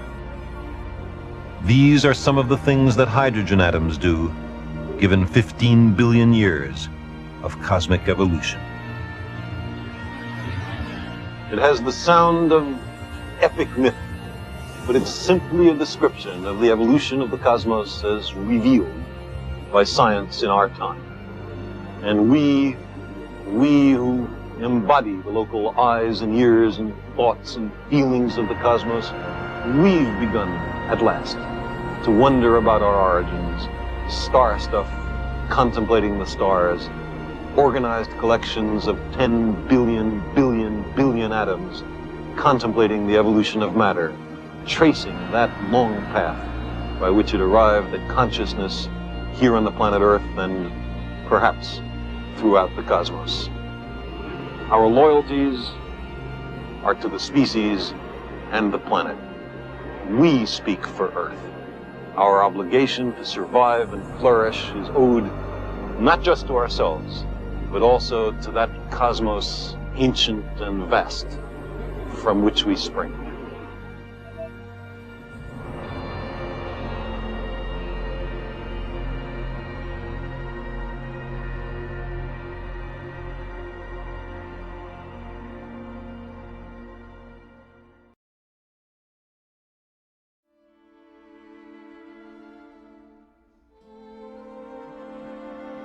In the vision of a dream, I once imagined myself searching for other civilizations in the cosmos.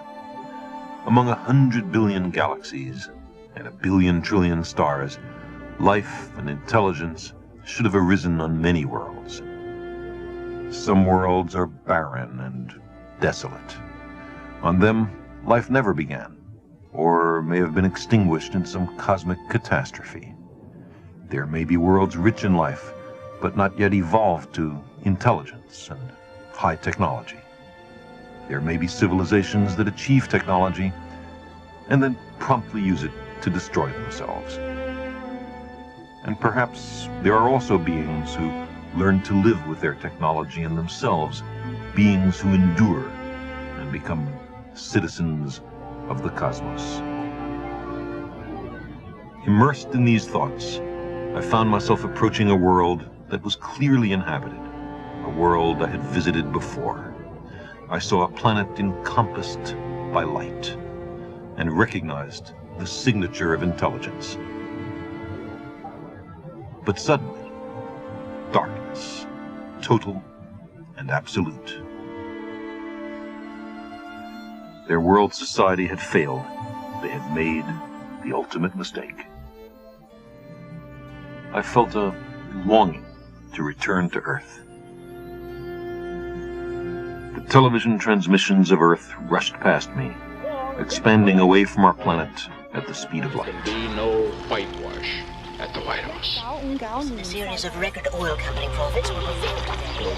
If the serious course of events continued, foreign ministers are at this moment... Oh, please stand by. Stand by. Then, suddenly, silence. Total and absolute. Had we destroyed our home? What had we done to the Earth? There had been many ways for life to perish at our hands. We had poisoned the air and water. We had ravaged the land. Perhaps we had changed the climate. Could it have been a plague or nuclear war? So it was nuclear war, a full nuclear exchange. There would be no more big questions, no more answers. Never again a love or a child. No descendants to remember us and be proud. No more voyages to the stars. No more songs from the Earth.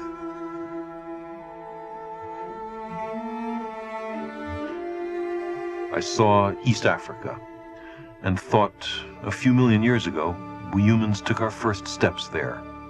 Our brains grew and changed. The old parts began to be guided by the new parts, and this made us human, with compassion and foresight and reason. But instead, we listened to that reptilian voice within us, counseling fear, territoriality, aggression. We accepted the products of science. We rejected its methods. Maybe the reptiles will evolve intelligence once more. Perhaps one day there will be civilizations again on Earth. There will be life. There will be intelligence. But there will be no more humans. Not here, not on a billion worlds. Every thinking person fears nuclear war, and every technological nation plans for it. Everyone knows it's madness, and every country has an excuse.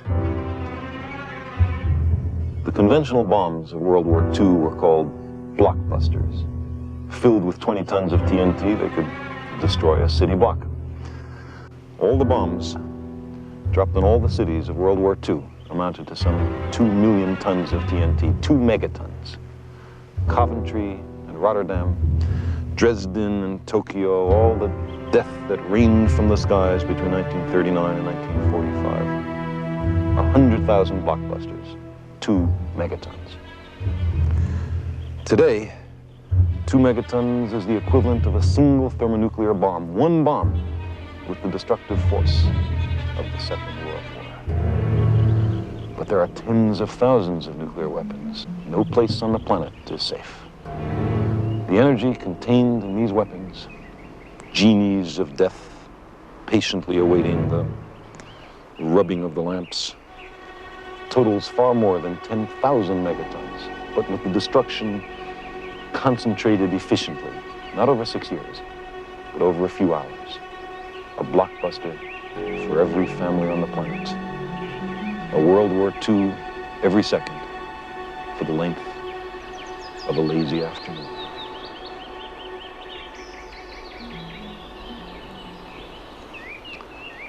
The bomb dropped on Hiroshima killed 70,000 people in a full nuclear exchange, in the paroxysm of global death. The equivalent of 1 million Hiroshima bombs would be dropped all over the world. But in such an exchange, not everyone would be killed by the blast and the firestorm and the immediate radiation.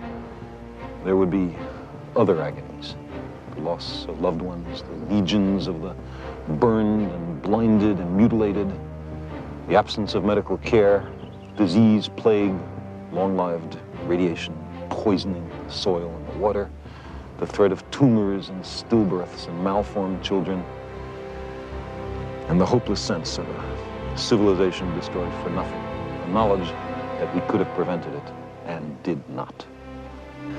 And the world impoverishes itself by spending $1 trillion a year on preparations for war, and by employing perhaps half the scientists and high technologists on the planet in military endeavors. How would we explain all this to a dispassionate extraterrestrial observer? What account would we give of our stewardship of the planet Earth?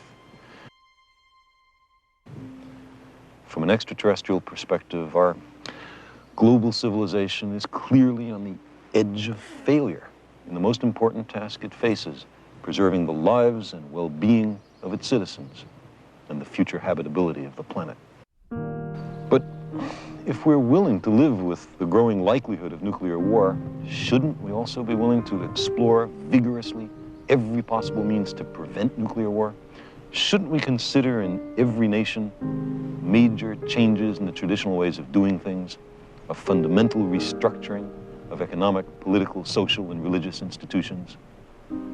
We've reached a point where there can be no more special interests or special cases. Nuclear arms threaten every person on the Earth. Fundamental changes in society are sometimes labeled impractical or contrary to human nature, as if nuclear war were practical, or as if there were only one human nature. but fundamental changes can clearly be made. We're surrounded by them. In the last 2 centuries, abject slavery, which was with us for thousands of years, has almost entirely been eliminated in a stirring worldwide revolution. Women, systematically mistreated for millennia, are gradually gaining the political and economic power traditionally denied to them. The old appeals to racial, sexual, and religious chauvinism and to rabid nationalist fervor are beginning not to work. A new consciousness is developing which sees the Earth as a single organism and recognizes that an organism at war with itself is doomed. We are one planet.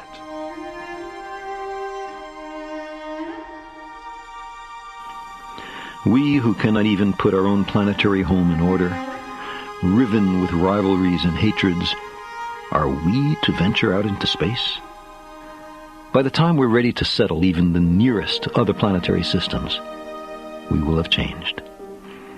The simple passage of so many generations will have changed us. Necessity will have changed us. We're an adaptable species. It will not be we who reach Alpha Centauri and the other nearby stars. It will be a species very like us, but with more of our strengths and fewer of our weaknesses. More confident, far-seeing, capable, and prudent. For all our failings, despite our limitations and fallibilities, we humans are capable of greatness. What new wonders, undreamt of in our time, will we have wrought in another generation, and another? How far will our nomadic species have wandered by the end of the next century, and the next millennium? Our remote descendants, safely arrayed on many worlds through the solar system and beyond, will be unified by their common heritage, by their regard for their home planet, and by the knowledge that whatever other life may be, the only humans in all the universe come from Earth. They will gaze up and strain to find the blue dot in their skies. They will marvel at how vulnerable the repository of all our potential once was, how perilous our infancy, how humble our beginnings, how many rivers we had to cross before we found our way.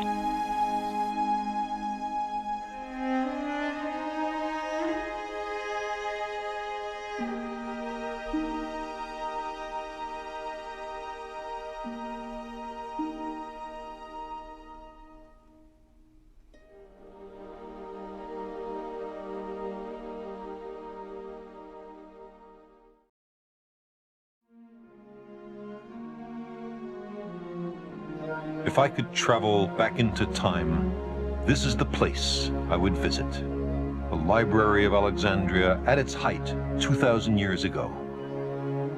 Here, in an important sense, began the intellectual adventure which has led us into space. All the knowledge in the ancient world was once within these marble walls. This library was a citadel of human consciousness, a beacon on our journey to the stars. And what did they study? They studied everything, the entire cosmos.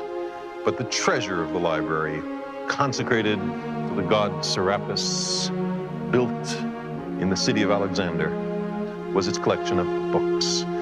Accurate numbers are difficult to come by, but it seems that the library contained at its peak nearly 1 million scrolls. What happened to all those books? Well, the classical civilization that created them disintegrated. The library itself was destroyed. Only a small fraction of the works survived. And as for the rest, we are left only with pathetic, scattered fragments. Let me tell you about the end. It's a story about the last scientist to work in this place, a mathematician, astronomer, physicist, and head of the school of Neoplatonic philosophy in Alexandria. That's an extraordinary range of accomplishments for any individual in any age. Her name was Hypatia. She was born in this city in the year 370 AD. This was a time when women had essentially no options. They were considered property. Nevertheless, Hypatia was able to move freely, unself-consciously, through traditional male domains. By all accounts, she was a great beauty. And although she had many suitors, she had no interest in marriage. The Alexandria of Hypatia's time, by then long under Roman rule, was a city in grave conflict. Slavery, the cancer of the ancient world, had sapped classical civilization of its vitality. The growing Christian church was consolidating its power and attempting to eradicate pagan influence and culture. Hypatia stood at the focus, at the epicenter of mighty social forces. Cyril, the bishop of Alexandria, despised her, in part because of her close friendship with a Roman governor, but also because she was symbolized. She was a symbol of learning and science, which were largely identified by the early church with paganism. In great personal danger, Hypatia continued to teach and to publish until, in the year 415 AD, on her way to work, she was set upon by a fanatical mob of Cyril's followers. They dragged her from a chariot, tore off her clothes, and flayed her flesh from her bones with abalone shells. Her remains were burned, her works obliterated, her name forgotten. Cyril was made a saint. The last remains of the library were destroyed within a year of Hypatia's death. It's as if an entire civilization had undergone a sort of self-inflicted radical brain surgery, so that most of its memories, discoveries, ideas, and passions were irrevocably wiped out.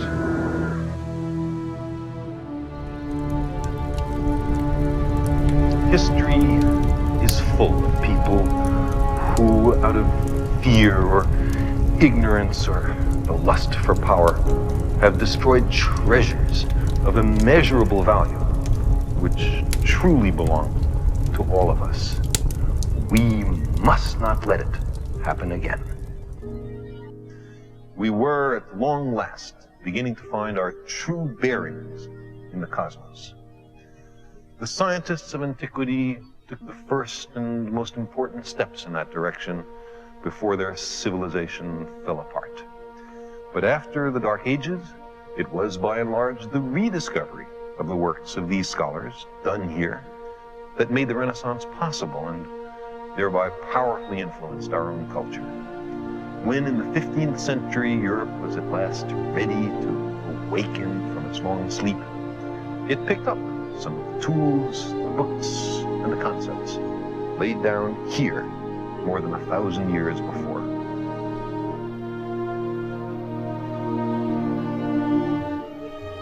By 1600, the long-forgotten ideas of Aristarchus had been rediscovered. Johannes Kepler constructed elaborate models to understand the motion and arrangement of the planets, the clockwork of the heavens. His principal scientific tools were the mathematics of the Alexandrian library and an unswerving respect for the facts, however disquieting they might be. 70 years later, the sun-centered universe of Aristarchus and Copernicus was widely accepted in the Europe of the Enlightenment. The idea arose that the planets were worlds governed by laws of nature, and scientific speculation turned to the motions of the stars. The clockwork in the heavens was imitated by the watchmakers of Earth. Precise timekeeping permitted great sailing ship voyages of exploration and discovery, which bound up the Earth. This was a time when free inquiry was valued once again. 250 years later, the Earth was all explored. New adventurers now looked to the planets and the stars. Galaxies were recognized as great aggregates of stars, island universes, millions of light years away. In the 1920s, astronomers had begun to measure the speeds of distant galaxies. They found that the galaxies were flying away from one another. To the astonishment of everyone, the entire universe was expanding. We had begun to plumb the true depths of time and space. The long collective enterprise of science has revealed a universe some 15 billion years old. We on Earth have just awakened to the great oceans of space and time from which we have emerged. We are the legacy of 15 billion years of cosmic evolution. We have a choice.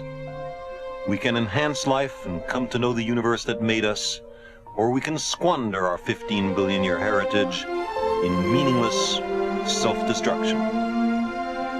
What happens in the first second of the next cosmic year depends on what we do here and now with our intelligence and our knowledge of the cosmos.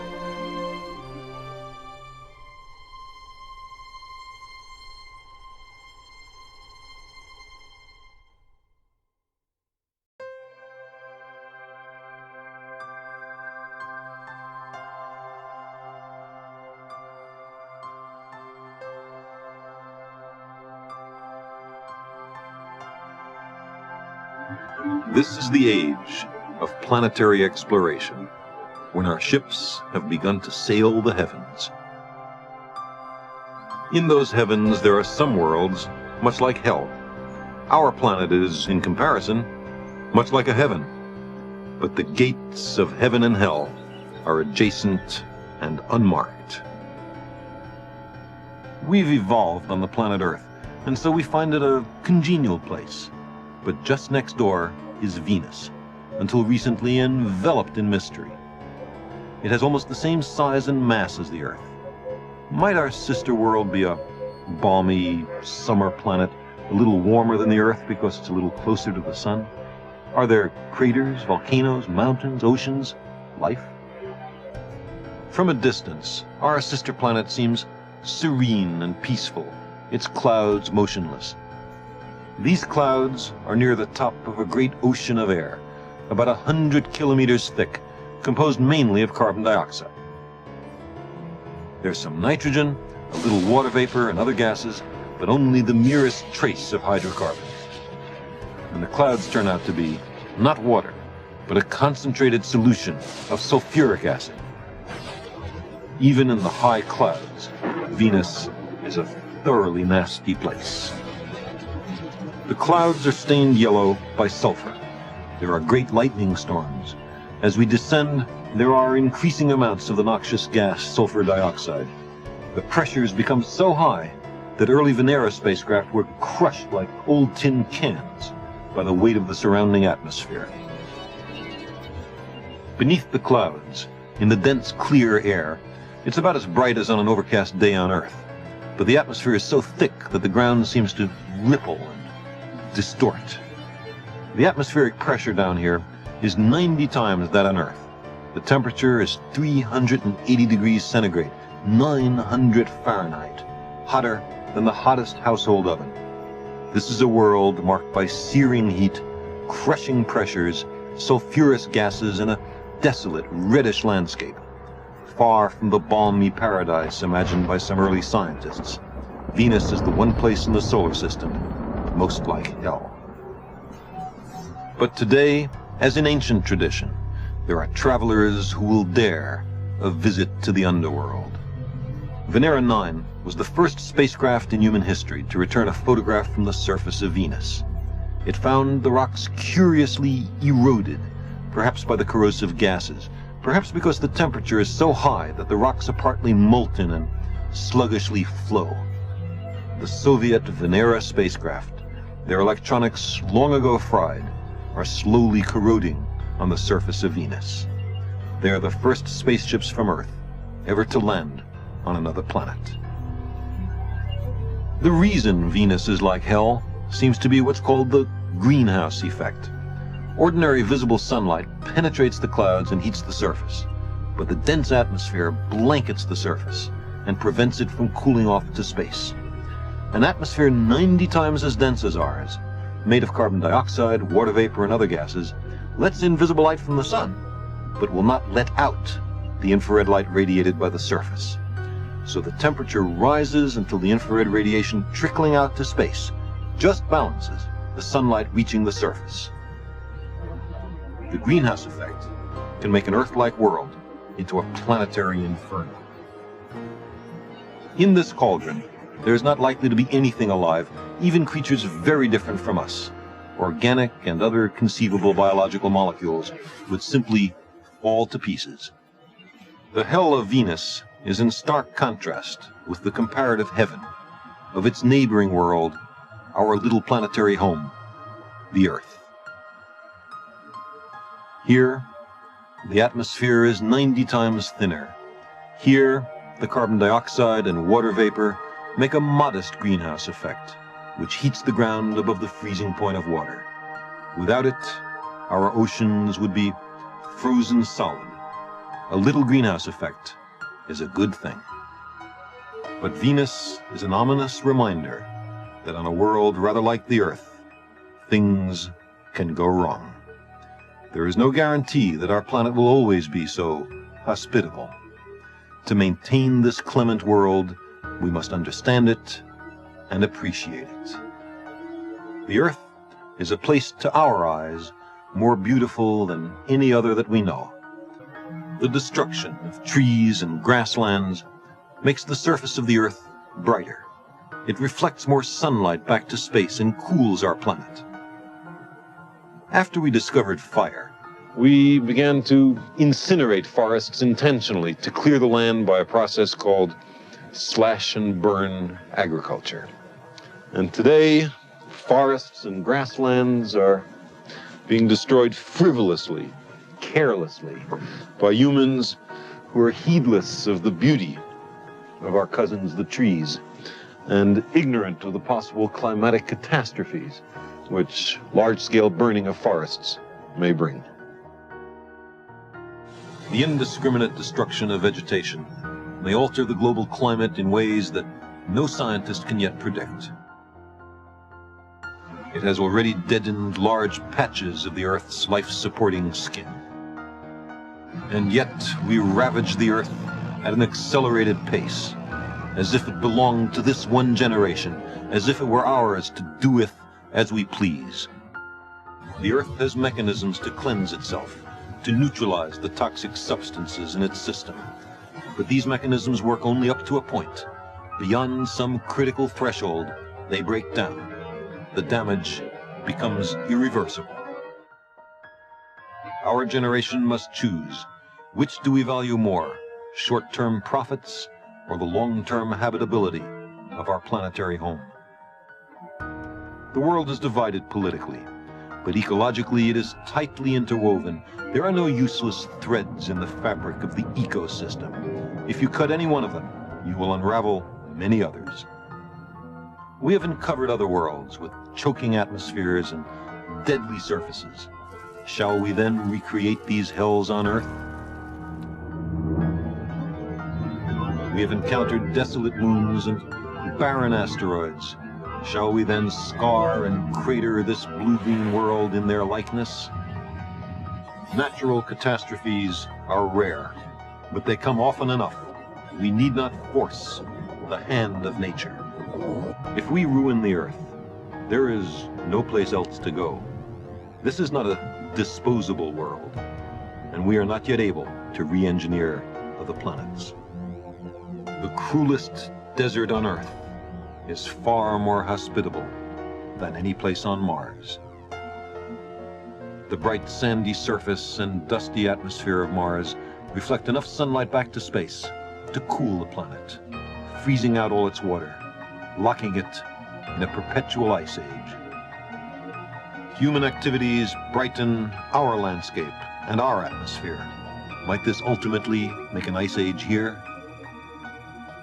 At the same time, we are releasing vast quantities of carbon dioxide, increasing the greenhouse effect.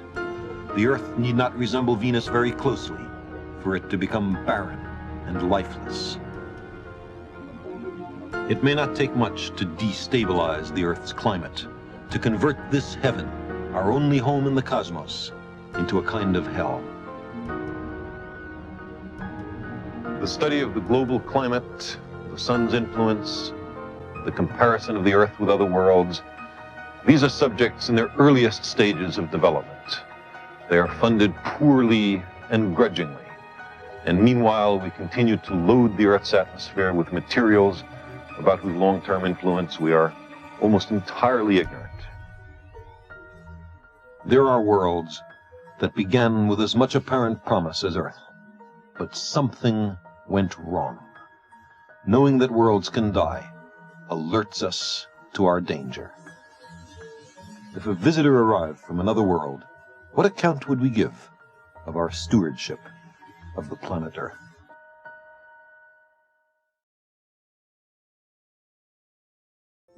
Spaceflight speaks to something deep inside us. Many of us, if not all. An emerging cosmic perspective, an improved understanding of our place in the universe, a highly visible program affecting our view of ourselves, might clarify the fragility of our planetary environment and the common peril and responsibility of all the nations and peoples of Earth.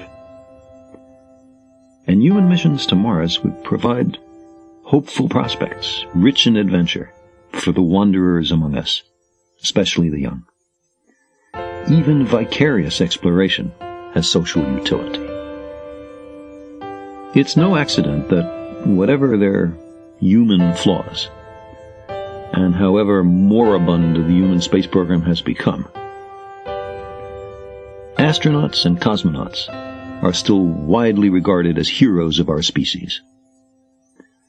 A scientific colleague tells me about a recent trip to the New Guinea highlands, where she visited a Stone Age culture hardly contacted by Western civilization. They were ignorant of wristwatches, soft drinks, frozen food. But they knew about Apollo 11. They knew that humans had walked on the moon. They knew the names of Armstrong and Aldrin and Collins.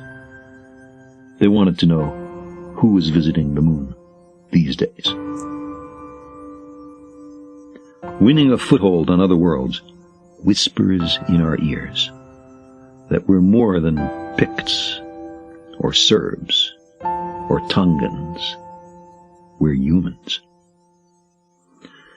Exploratory spaceflight puts scientific ideas, scientific thinking, and scientific vocabulary in the public eye. It elevates the general level of intellectual inquiry. The idea that we've now understood something never grasped by anybody who ever lived before. That exhilaration, especially intense for the scientists involved, but perceptible to nearly everybody, propagates through the society, bounces off walls, and comes back at us. It encourages us to address problems in other fields that have also never been solved. It increases the general sense of optimism in the society. It gives currency to critical thinking of the sort urgently needed if we're going to solve hitherto intractable social issues. It helps stimulate a new generation of scientists.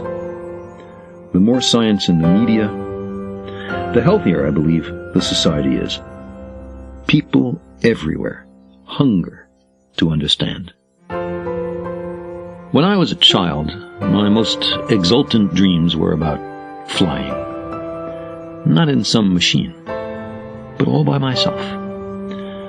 I'd be skipping or hopping, and slowly I could pull my trajectory higher. It would take longer to fall back to the ground.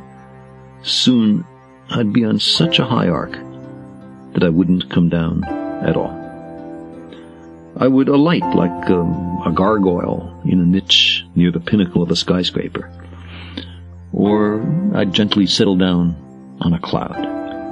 In the dream, which I must have had in its many variations at least 100 times, achieving flight required a certain cast of mind. It's impossible to describe it in words, but I can remember what it was like to this day. You did something inside your head and at the pit of your stomach, and then you could lift yourself up by an effort of will alone, your limbs hanging limply. Off you'd soar. I know many people have had similar dreams. Maybe most people. Maybe everyone. Perhaps it goes back 10 million years or more, when our ancestors were gracefully flinging themselves from branch to branch in the primeval forest. A wish to soar like the birds motivated many of the pioneers of flight, including Leonardo da Vinci and the Wright brothers. Maybe that's part of the appeal of spaceflight, too. In orbit around any world, or in interplanetary flight, you're literally weightless. You can propel yourself to the spacecraft ceiling with a slight push off the floor. You can go tumbling through the air down the long axis of the spacecraft. Humans experience weightlessness as joy. This has been reported by almost every astronaut and cosmonaut. But because spacecraft are still so small, and because space walks have been done with extreme caution, no human has yet enjoyed this wonder and glory. Propelling yourself by an almost imperceptible push, with no machinery driving you, untethered, eventually with no spacecraft in sight, high up into the sky, into the blackness of interplanetary space.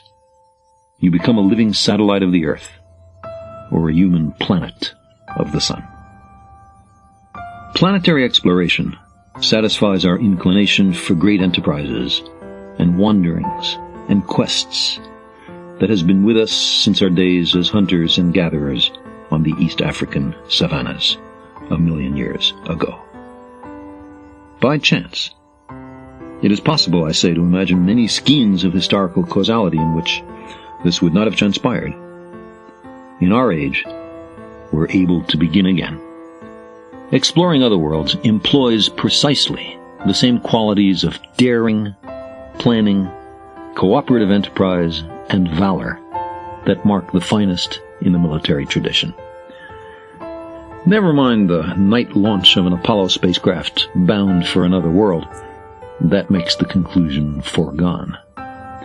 Witness mere F-14s, taking off from adjacent flight decks, gracefully canting left and right, afterburners flaming. And there's something that sweeps you away. Or at least it does me. And no amount of knowledge of the potential abuses of carrier task forces can affect the depth of that feeling. It simply speaks to another part of me. It doesn't want recriminations or politics. It just wants to fly. The philosopher Bertrand Russell, in 1959, wrote as follows: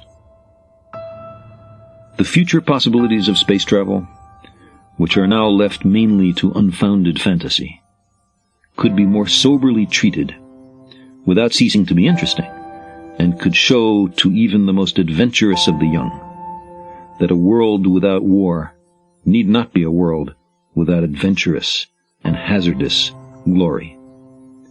To this kind of contest there is no limit. Each victory is only a prelude to another, and no boundaries can be set to rational hope."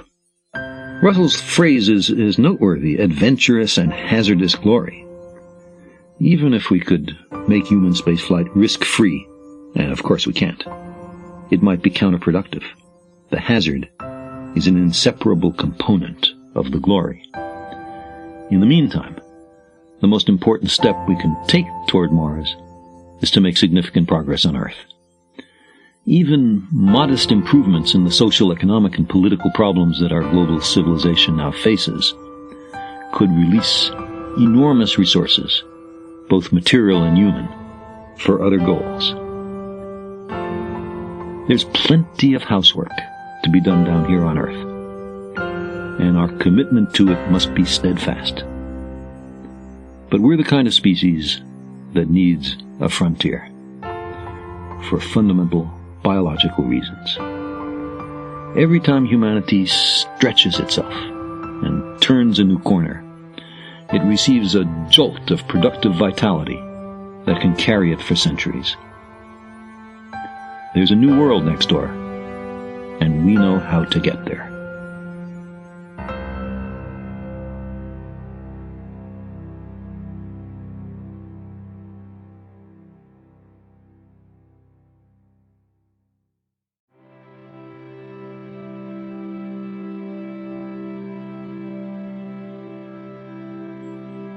The Voyager spacecraft are bound for the stars.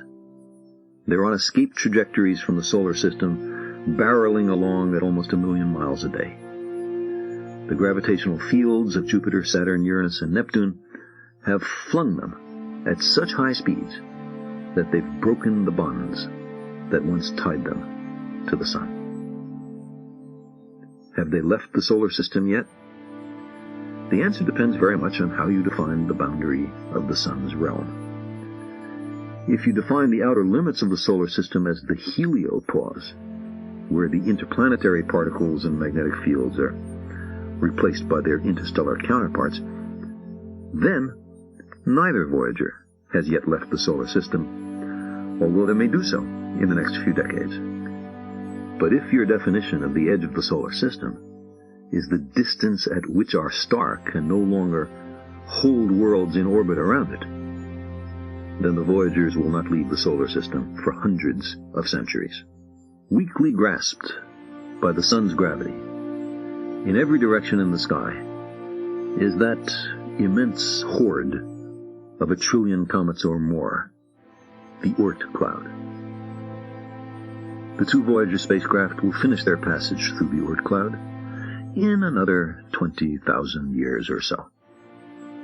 Then at last, completing their long goodbye to the solar system, broken free of the gravitational shackles that once bound them to the sun, the Voyagers will make for the open sea of interstellar space. Only then will Phase 2 of their mission begin. Their radio transmitters long dead, the spacecraft will wander for ages in the calm, cold, interstellar blackness, where there is almost nothing to erode them. Once out of the solar system, they will remain intact for 1 billion years or more as they circumnavigate the center of the Milky Way galaxy. We do not know whether there are other spacefaring civilizations in the Milky Way. If they do exist, we don't know how abundant they are, much less where they are. But there is at least a chance that sometime in the remote future, one of the Voyagers will be intercepted and examined by an alien craft. Accordingly, as each Voyager left Earth for the planets and the stars, it carried with it a golden phonograph record encased in a golden mirrored jacket, containing, among other things, greetings in 59 human languages. Hello from the children of planet Earth. And 1 whale language. A 12-minute sound essay, including a kiss, a baby's cry, and an EEG record of the meditations of a young woman in love. 116 encoded pictures on our science, our civilization, and ourselves. And 90 minutes of the Earth's greatest hits. Eastern and Western, classical and folk, including a Navajo night chant, a Japanese shakuhachi piece, a Pygmy Girl's initiation song, a Peruvian wedding song, a 3,000-year-old composition for the Jinn called Flowing Streams, Bach, Beethoven, Mozart, Stravinsky, Louis Armstrong, Blind Willie Johnson, and Chuck Berry's Johnny Be Good. Space is nearly empty. There's virtually no chance that one of the Voyagers will ever enter another solar system. And this is true even if every star in the sky is accompanied by planets. The instructions on the record jackets, written in what we believe to be readily comprehensible scientific hieroglyphics, can be read, and the contents of the records understood. Only if alien beings somewhere in the remote future find Voyager in the depths of interstellar space. Since both Voyagers will circle the center of the Milky Way galaxy essentially forever, there's plenty of time for the records to be found, if there's anyone out there to do the finding. We can't know how much of the records they would understand. Surely the greetings would be incomprehensible, but their intent may not be. We thought it would be impolite not to say hello. The hypothetical aliens are bound to be very different from us, since they're independently evolved on another world. Are we really sure they could understand anything at all of our message? Every time I feel these concerns stirring, though, I reassure myself. Whatever the incomprehensibilities of the Voyager record, any alien ship that finds it will have another standard by which to judge us, because each Voyager is itself a message. In their exploratory intent, in the lofty ambition of their objectives, in their utter lack of intent to do harm, and in the brilliance of their design and performance, these robots speak eloquently for us. But being much more advanced scientists and engineers than we, otherwise they'd never be able to find and retrieve the small, silent spacecraft in interstellar space. Perhaps the aliens would have no difficulty understanding what is encoded on these golden records. Perhaps they would recognize the tentativeness of our society, the mismatch between our technology and our wisdom. Have we destroyed ourselves since launching Voyager, they might wonder? Or have we gone on to greater things? Or perhaps the records will never be intercepted. Perhaps no one in 5 billion years will ever come upon them. 5 billion years is a long time. In 5 billion years, all humans will have become extinct or evolved into other beings. None of our artifacts will have survived on Earth. The continents will have become unrecognizably altered or destroyed. And the evolution of the sun will have burned the Earth to a crisp, or reduced it to a whirl of atoms. And far from home, untouched by these remote events, the Voyagers, bearing the memories of a world that is no more, will fly on.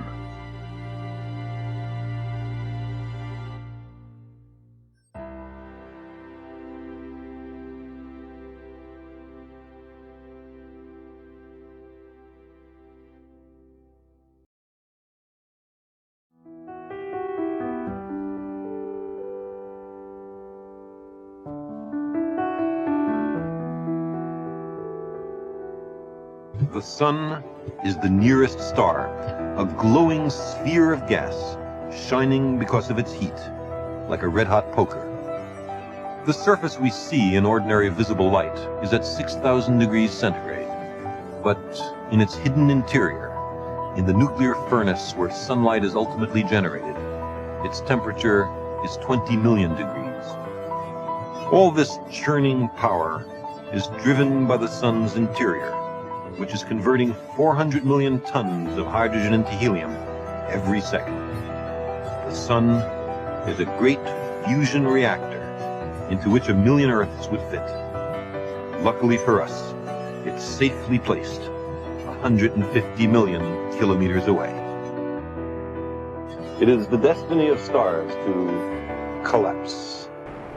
But on their ways to their separate fates, all stars experience a premonition of death. Before the final gravitational collapse, the star shudders, briefly swells into some grotesque parody of itself. With its last gasp, it becomes a red giant. Some 5 billion years from now, there will be a last perfect day on Earth. Then the sun will slowly change, and the Earth will die. There is only so much hydrogen fuel in the sun. When it's almost all converted to helium, the solar interior will continue its original collapse. The higher temperatures in its core will make the outside of the sun expand, and the Earth will become slowly warmer. Eventually, life will be extinguished, the oceans will evaporate and boil, and our atmosphere will gush away to space. The sun will become a bloated red giant star, filling the sky, enveloping and devouring the planets Mercury and Venus, and probably the Earth as well. The inner solar system will reside inside the sun. But perhaps by then, our descendants will have ventured somewhere else. In its final agonies, the sun will slowly pulsate. By then, its core will have become so hot that it temporarily converts helium into carbon. The ash from today's nuclear fusion will become the fuel to power the sun near the end of its life, in its red giant stage. Then the sun will lose great shells of its outer atmosphere to space, filling the solar system with eerily glowing gas, the ghost of a star, outward bound. Perhaps half the mass of the sun will be lost in this way. Viewed from elsewhere, our system will then resemble the Ring Nebula in Lyra, the atmosphere of the sun expanding outward like a soap bubble. And at the very center will be a white dwarf, the hot, exposed core of the sun, its nuclear fuel now exhausted, slowly cooling to become a cold, dead star. Such is the life of an ordinary star, born in a gas cloud, maturing as a yellow sun, decaying as a red giant, and dying as a white dwarf enveloped in its shroud of gas. The cosmos was originally all hydrogen and helium. Heavier elements were made in red giants and in supernovas, and then blown off to space, where they were available for subsequent generations of stars and planets. Our sun is probably a third-generation star. Except for hydrogen and helium, every atom in the sun and the Earth was synthesized in other stars. The silicon in the rocks, the oxygen in the air, the carbon in our DNA, the gold in our banks, the uranium in our arsenals were all made thousands of light years away and billions of years ago. Our planet, our society, and we ourselves are built of star stuff. The lives and deaths of the stars seem impossibly remote from human experience, and yet we're related in the most intimate way to their life cycles. The very matter that makes us up was generated long ago and far away in red giant stars. A blade of grass, as Walt Whitman said, is the journey work of the stars. The formation of the solar system may have been triggered by a nearby supernova explosion. After the sun turned on, its ultraviolet light poured into our atmosphere, its warmth generated lightning, and these energy sources sparked the origin of life. Plants harvest sunlight, converting solar into chemical energy. We and the other animals are parasites on the plants, so we are, all of us, solar-powered. The evolution of life is driven by mutations. They're caused partly by natural radioactivity and cosmic rays, but they are both generated in the spectacular deaths of massive stars thousands of light years distant. Think of the sun's heat on your upturned face on a cloudless summer's day. From 150 million kilometers away, we recognize its power. What would we feel on its seething, self-luminous surface or immersed in its heart of nuclear fire. And yet, the sun is an ordinary, even a mediocre star. Our ancestors worshipped the sun, and they were far from foolish. It makes good sense to revere the sun and the stars. Because we are their children. We have witnessed the life cycles of the stars. They are born, they mature, and then they die.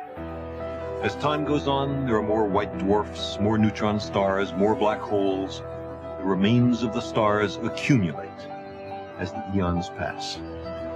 But interstellar space also becomes progressively enriched in heavy elements, out of which form new generations of stars and planets, life and intelligence. The events in one star can influence a world halfway across the galaxy and 1 billion years in the future. Surrounding the Milky Way is a halo of matter, which includes the globular clusters, each containing up to 1 million elderly stars. At the centers of globular clusters and at the core of the galaxy, there may be massive black holes ticking and purring, the subject of future exploration. We on Earth marvel, and rightly so, at the daily return of our single sun. But from a planet orbiting a star in a distant globular cluster, a still more glorious dawn awaits. Not a sunrise, but a galaxy rise, a morning filled with 400 billion suns, the rising of the Milky Way. An enormous spiral form with collapsing gas clouds, condensing planetary systems, luminous supergiants, stable middle-aged stars, red giants, white dwarfs, planetary nebulas, supernovas, neutron stars, pulsars, black holes, and, there is every reason to think, other exotic objects that we have not yet discovered. From such a world, high above the disk of the Milky Way, it would be clear, as it is beginning to be clear on our world, that we are made by the atoms and the stars, that our matter and our form are determined by the cosmos of which we are a part.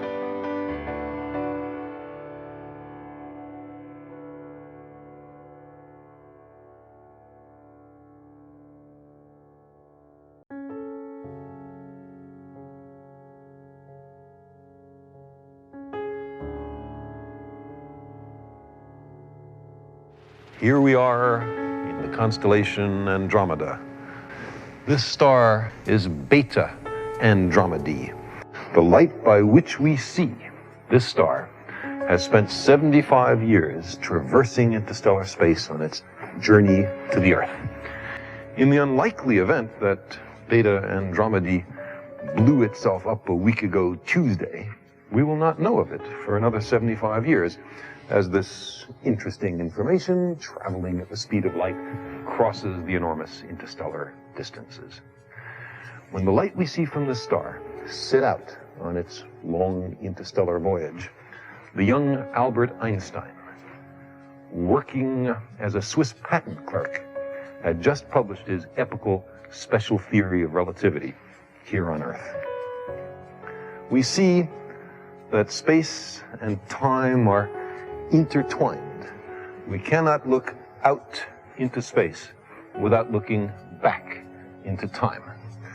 The speed of light is very fast, but space is very empty, and the stars are very far apart. In fact, the distances that we've been talking about up to now are very small by the usual astronomical standards. In fact, the distance from the Earth to the center of the Milky Way galaxy is 30,000 light years. From our galaxy to the nearest spiral galaxy like our own, called M31, is 2 million light years. When the light we see today from M31 left on its journey for Earth, there were no human beings on the Earth, although our ancestors were nicely evolving and very rapidly to our present form. There are much greater distances in astronomy. The distance from the Earth to the most distant quasars is 8 or 10 billion light years. We see them as they were before the Earth itself accumulated, before the Milky Way galaxy was formed. The fastest space vehicles ever launched by the human species are the Voyager spacecraft. They are traveling so fast that it's only 10,000 times slower than the speed of light. The Voyager spacecraft will take 40,000 years to go the distance to the nearest stars, and they're not even headed towards the nearest stars. But is there a method by which we could travel in a conveniently short time to the stars? Can we travel close to the speed of light? And what's magic about the speed of light? Can't we travel faster than that? It turns out that there is something very strange about the speed of light, something that provides the key to our understanding of time and space. If the world is to be understood, if we are to avoid logical paradoxes when traveling at high speeds, then there are certain rules which must be obeyed. Einstein called these rules the special theory of relativity. Light from a moving object travels at the same speed, no matter whether the object is at rest or in motion. Thou shalt not add my speed to the speed of light. Also, no material object can travel at or beyond the speed of light. There's nothing in physics that prevents you from traveling as close to the speed of light as you like. 99.9% the speed of light is just fine. But no matter how hard you try, you can never gain that last decimal point. For the world to be logically consistent, there must be a cosmic speed limit. The most bizarre aspect of traveling near the speed of light is that time slows down. All clocks, mechanical and biological, tick more slowly near the speed of light. But stationary clocks tick at their usual rate. If we travel close to light speed, we age more slowly than those we left behind. Today, we have preliminary designs of ships which will take people to the stars. They are constructed in Earth orbit, and from there, they venture on their great interstellar journeys. One of them is called Project Orion.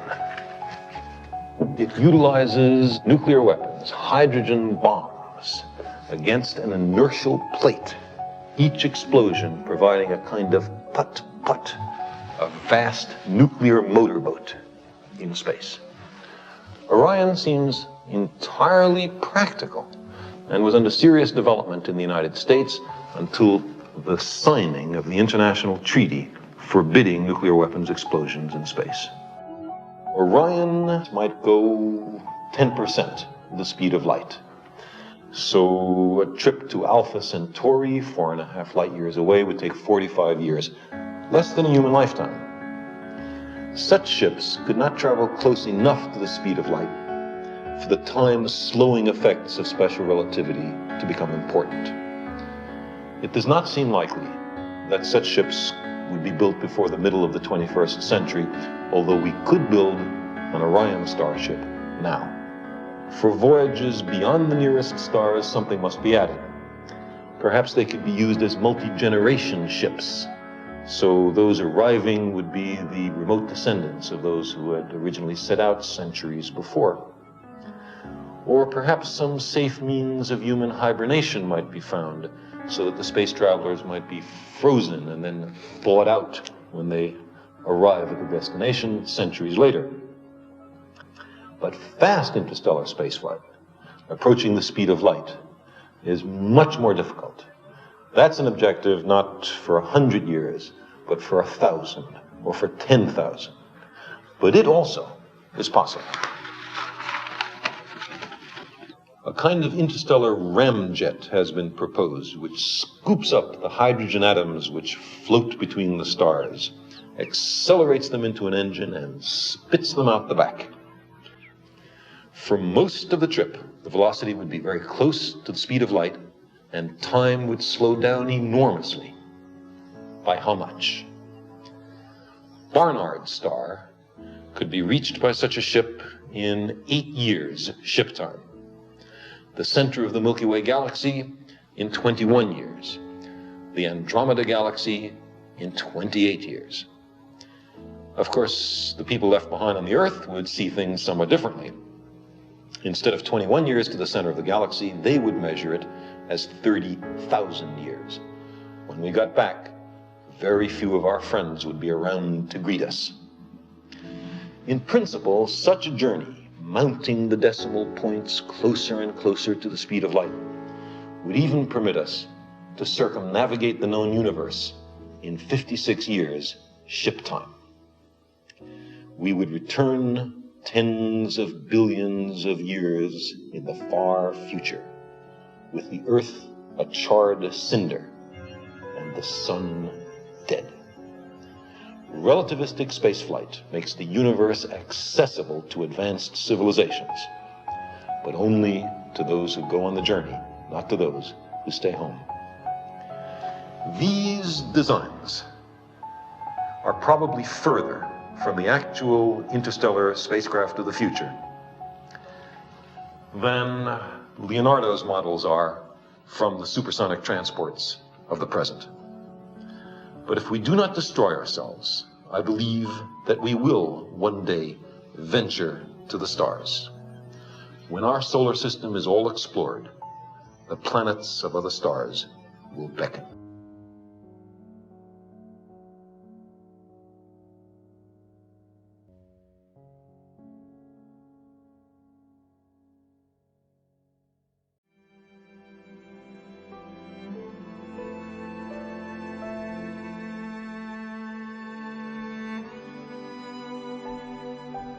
Even when our descendants are established on near-Earth asteroids and Mars, and the moons of the outer solar system, and the Kuiper Comet Belt, it still won't be entirely safe.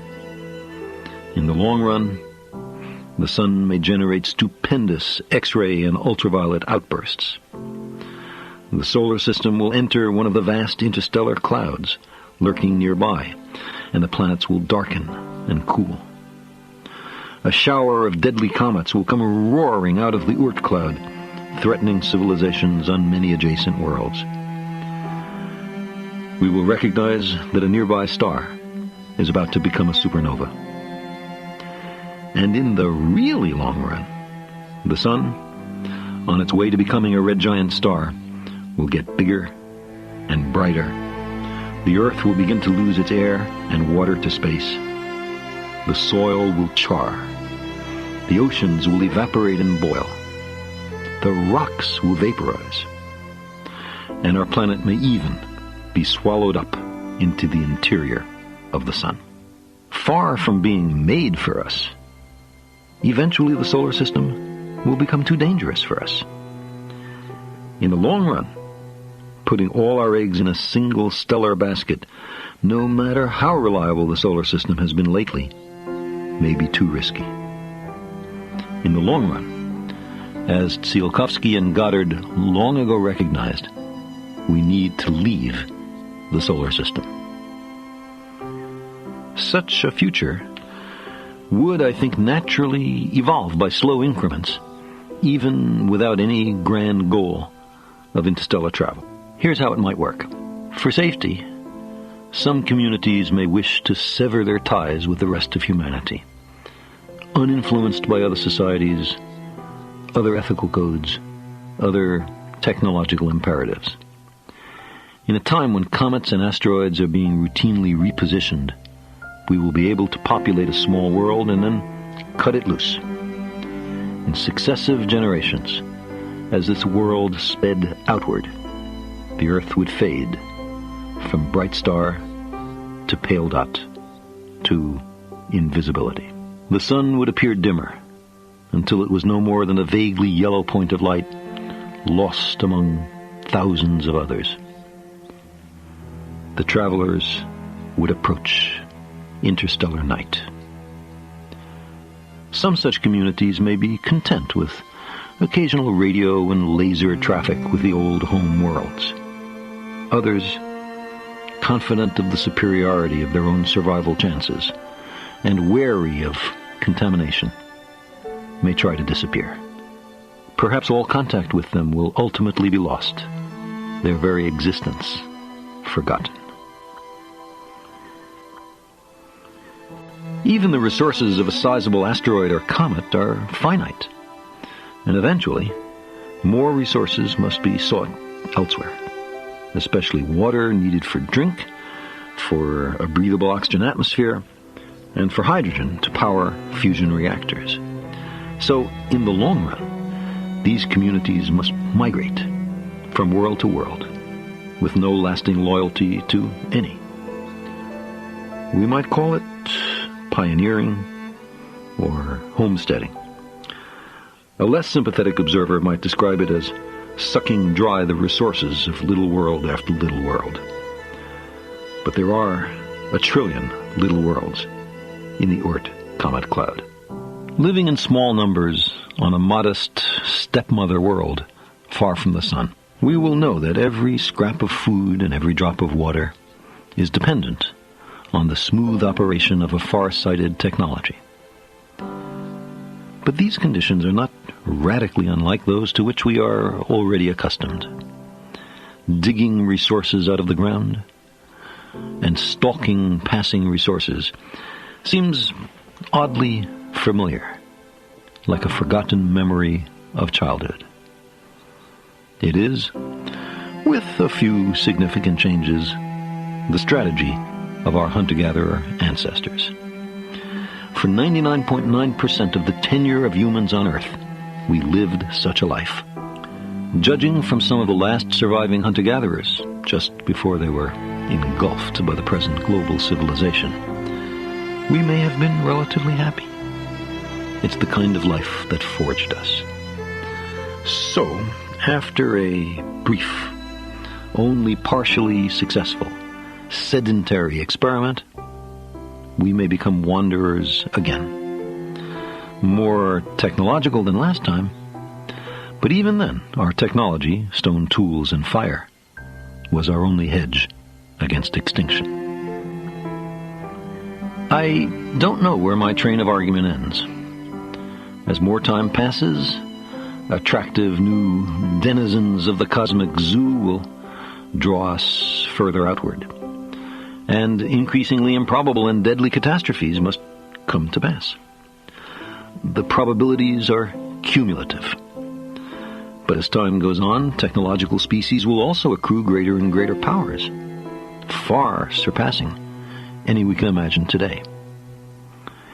Perhaps, if we're very skillful, lucky I think won't be enough.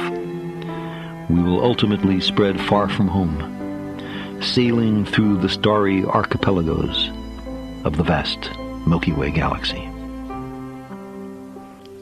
Even a modest extrapolation of our recent advances in transportation suggests that in only a few centuries we will be able to travel close to the speed of light. Perhaps this is hopelessly optimistic. Perhaps it will really take millennia or more. But unless we destroy ourselves first, we will be inventing new technologies as strange to us as Voyager might be to our hunter-gatherer ancestors. Even today, we can think of ways, clumsy, ruinously expensive, inefficient to be sure, of constructing a starship that approaches light speed. In time, the designs will become more elegant, more affordable, more efficient. The day will come when we overcome the necessity of jumping from comet to comet. We will begin to soar through the light years. And, as St. Augustine said of the gods of the ancient Greeks and Romans, colonize the sky. Such descendants may be tens or hundreds of generations removed from anyone who ever lived on the surface of a planet. Their cultures will be different. Their technologies far advanced. Their languages changed. Their association with machine intelligence much more intimate. Perhaps their very appearances markedly altered, from that of their nearly mythical ancestors who first tentatively set forth in the late 20th century into the sea of space. But they will be human, at least in large part. They will be practitioners of high technology. They will have historical records. Despite Augustine's judgment on Lot's wife, that no one who is being saved should long for what he is leaving, they will not wholly forget the earth. In modern Western society, writes the scholar Charles Lindholm, the erosion of tradition and the collapse of accepted religious belief leaves us without a telos, an end to which we strive, a sanctified notion of humanity's potential. Bereft of a sacred project, we have only a demystified image of a frail and fallible humanity no longer capable of becoming godlike. Close quote. I believe it's healthy, indeed essential, to keep our frailty and fallibility firmly in mind, and I worry about people who aspire to be godlike.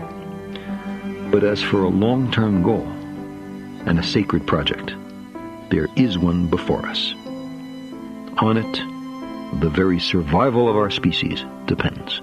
If we've been locked and bolted into a prison of the self, here is an escape hatch. Something worthy, something vastly larger than ourselves, a crucial act on behalf of humanity. Peopling other worlds unifies nations and ethnic groups, binds the generations, and requires us to be both smart and wise. It liberates our nature and, in part, returns us to our beginnings. Even now, this new telos is within our grasp.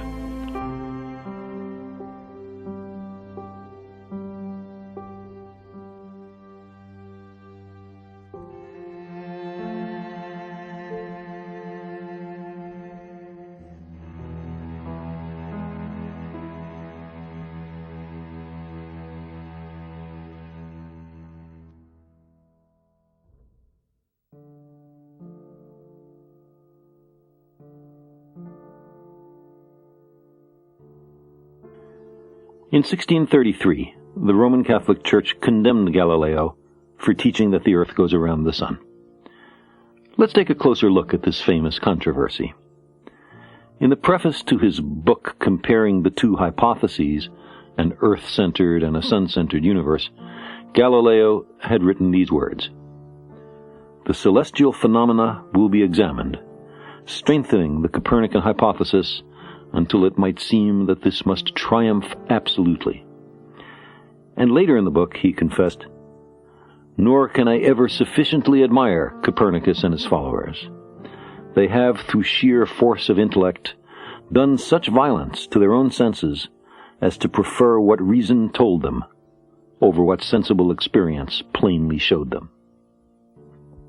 The Church declared, in its indictment of Galileo, "The doctrine that the earth is neither the center of the universe nor immovable, but moves even with a daily rotation, is absurd, and both psychologically and theologically false, and at the least an error of faith."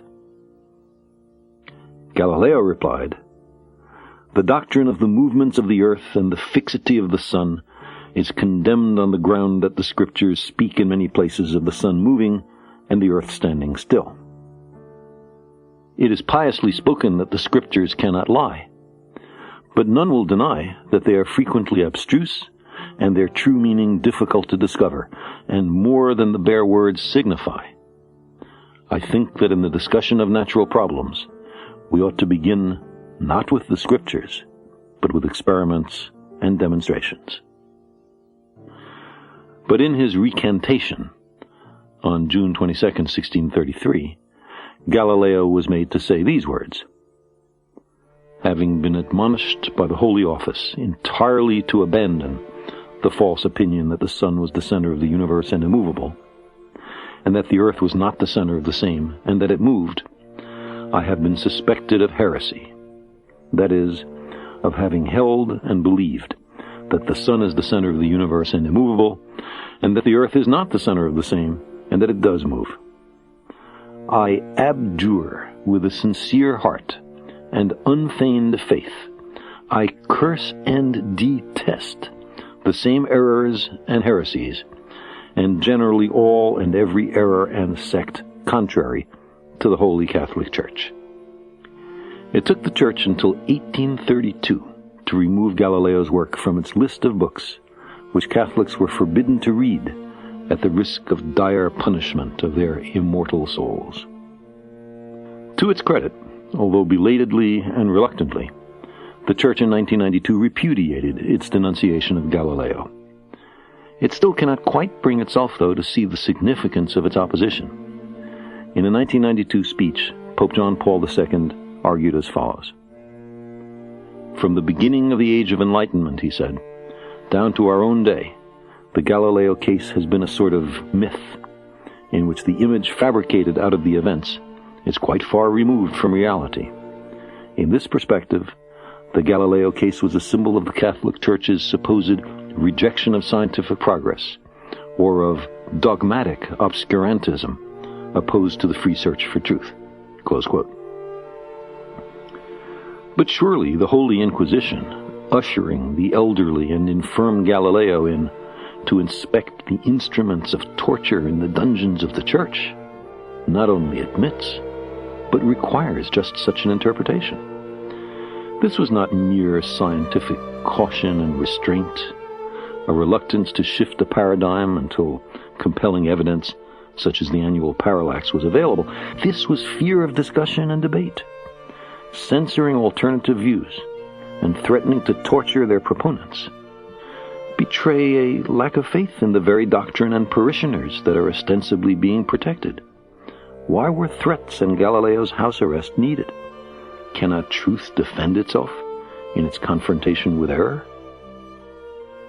The Pope does, though, go on to add, quote, the error of the theologians of the time, when they maintained the centrality of the earth, was to think that our understanding of the physical world structure was in some way imposed by the literal sense of sacred scriptures, close quote.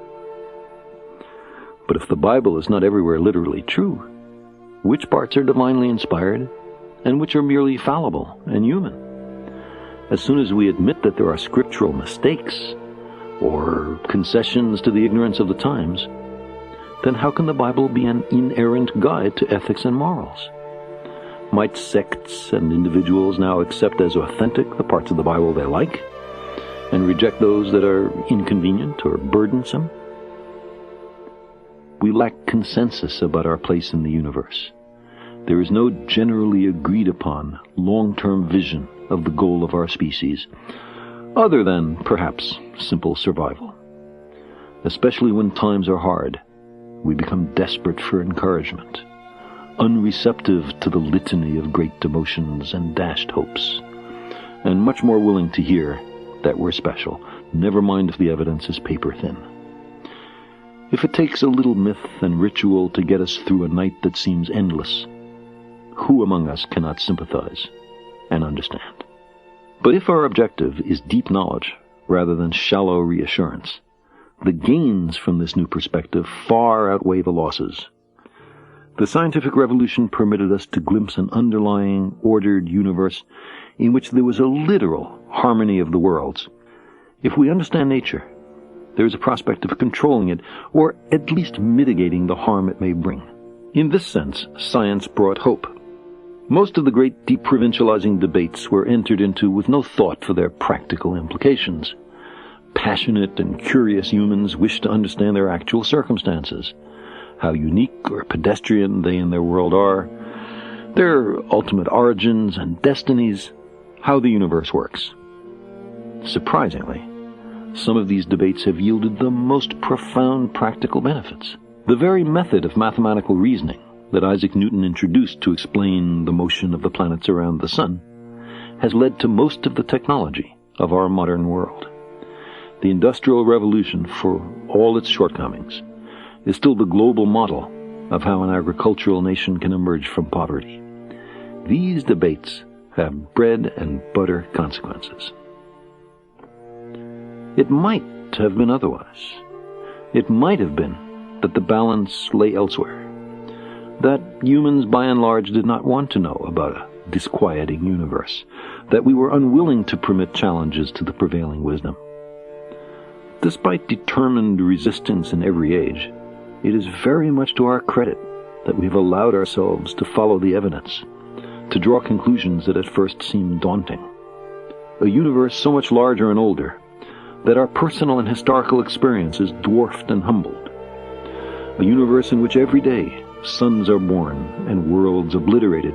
A universe in which humanity, newly arrived, clings to an obscure clod of matter. In everyday life, we often sense, in the bedrooms of teenagers or in national politics, that chaos is natural and order imposed from above. While there are deeper regularities in the universe than the simple circumstances we generally describe as orderly, all that order, simple and complex, seems to derive from laws of nature established at the Big Bang, or maybe earlier, rather than as a consequence of belated intervention by an imperfect deity. God is to be found in the details is the famous dictum of the German scholar Aby Warburg. But amid much elegance and precision, the details of life in the universe also exhibit haphazard, jury-rigged arrangements and much poor planning. What shall we make of this? An edifice abandoned early in construction by the architect? The evidence so far at least, and laws of nature aside, does not require a designer. Maybe there's one hiding, maddeningly unwilling to be revealed. Sometimes it seems a very slender hope.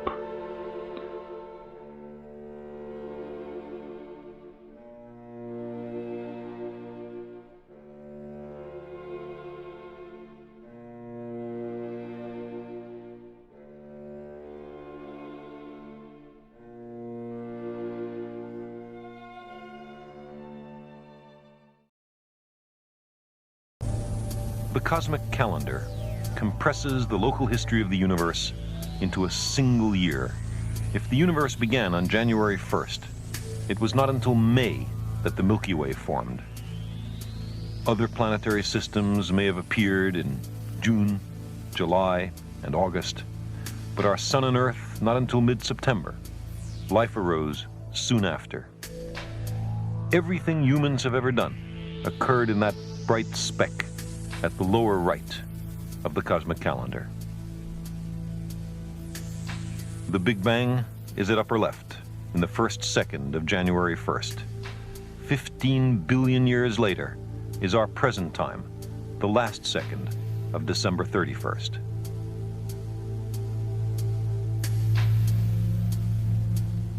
Every month is 1.25 billion years long. Each day represents 40 million years. Each second stands for some 500 years of our history, the blinking of an eye in the drama of cosmic time.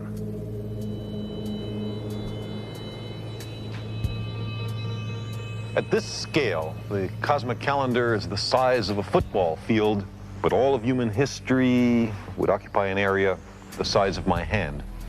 We're just beginning to trace the long and tortuous path which began with the primeval fireball and led to the condensation of matter, gas, dust, stars, galaxies, and at least in our little nook of the universe, planets and life, intelligence, and inquisitive men and women.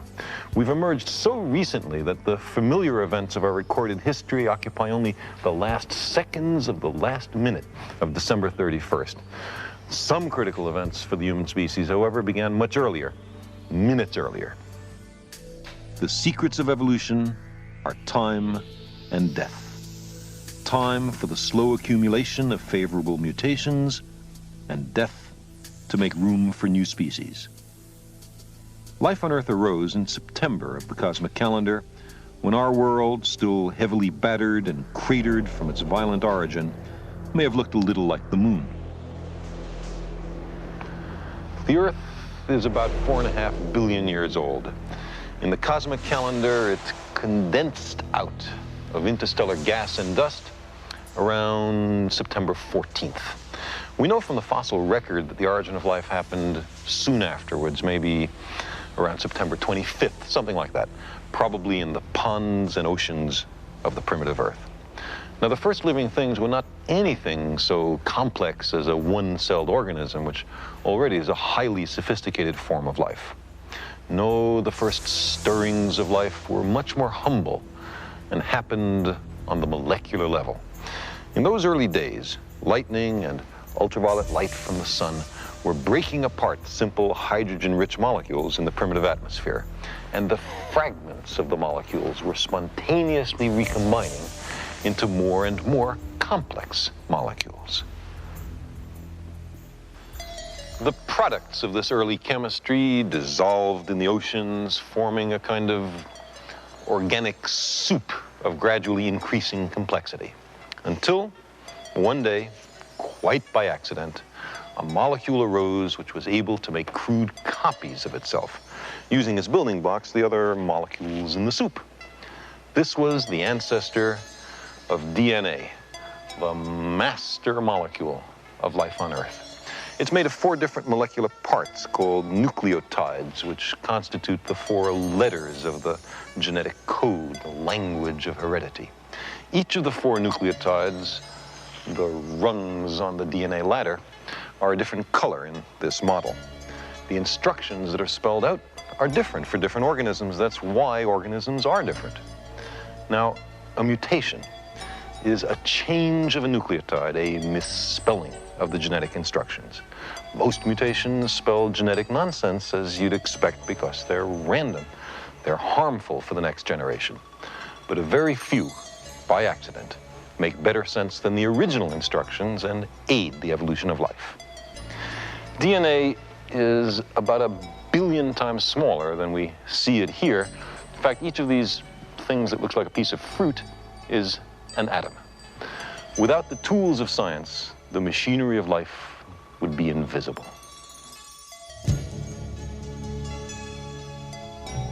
"4 billion years ago, the ancestors of DNA were competing for molecular building blocks and leaving crude copies of themselves. There were no predators, the stuff of life was everywhere, so the oceans and the murky pools that filled the craters were for these molecules a Garden of Eden.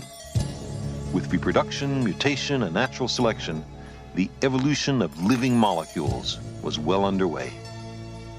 Varieties with specialized functions then joined together, making a collective, the first cell. The organic soup eventually ate itself up. But by this time, plants had evolved, able to use sunlight to make their own building blocks. They turned the waters green. A number of one-celled plants joined together, the first multicellular organisms. Equally important was the invention, not made until early November, of sex. It was stumbled upon by the microbes. By December 1st, green plants had released copious amounts of oxygen and nitrogen into the atmosphere. The sky is made by life. Then, suddenly, on December 15th, there was an enormous proliferation of new life forms, an event called the Cambrian explosion.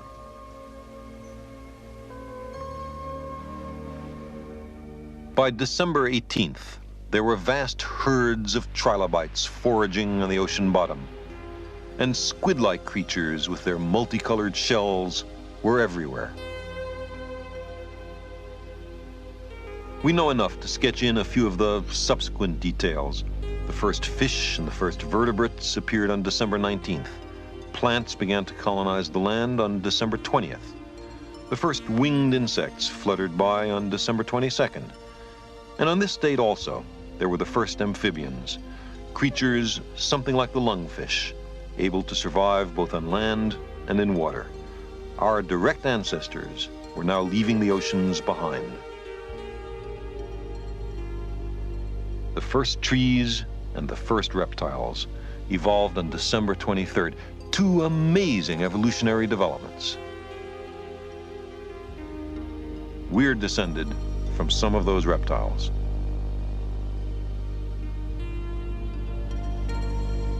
The dinosaurs appeared on Christmas Eve. There were many different kinds of dinosaurs. The Earth was once their planet.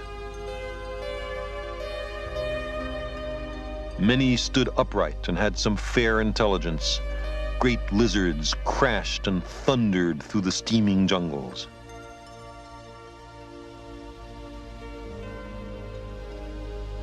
Unnoticed by the dinosaurs, a new creature, whose young were born live and helpless, was making its timid debut. The first mammals emerged on December 26th, the first birds on the following day. But the dinosaurs still dominated the planet. Then, suddenly, without warning, all over the planet at once, the dinosaurs died. The cause is unknown, but the lesson is clear. Even 160 million years on a planet is no guarantee of survival. The dinosaurs perished around the time of the first flower.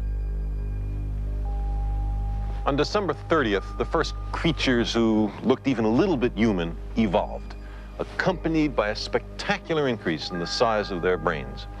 And then, on the evening of the last day of the last month, only a few million years ago, the first true humans took their place on the cosmic calendar.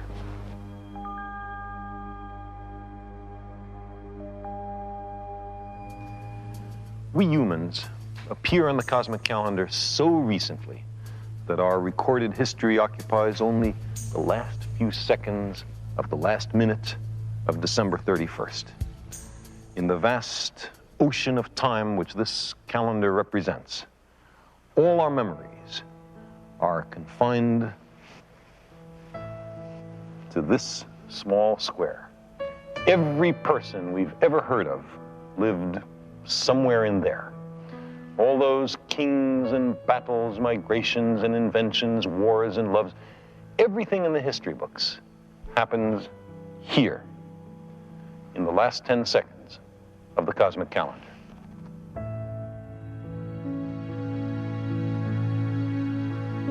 We on Earth have just awakened to the great oceans of space and time from which we have emerged. We are the legacy of 15 billion years of cosmic evolution. We have a choice. We can enhance life and come to know the universe that made us, or we can squander our 15 billion year heritage in meaningless self-destruction. What happens in the first second of the next cosmic year depends on what we do here and now with our intelligence and our knowledge of the cosmos.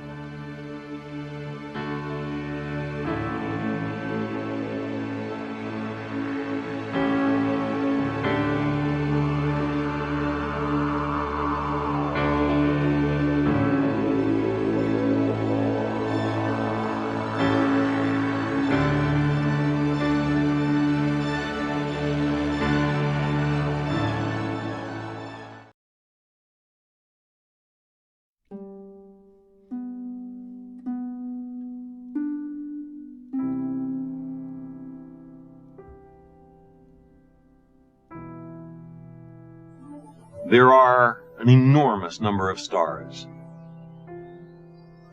Only some of them will have planets suitable for life.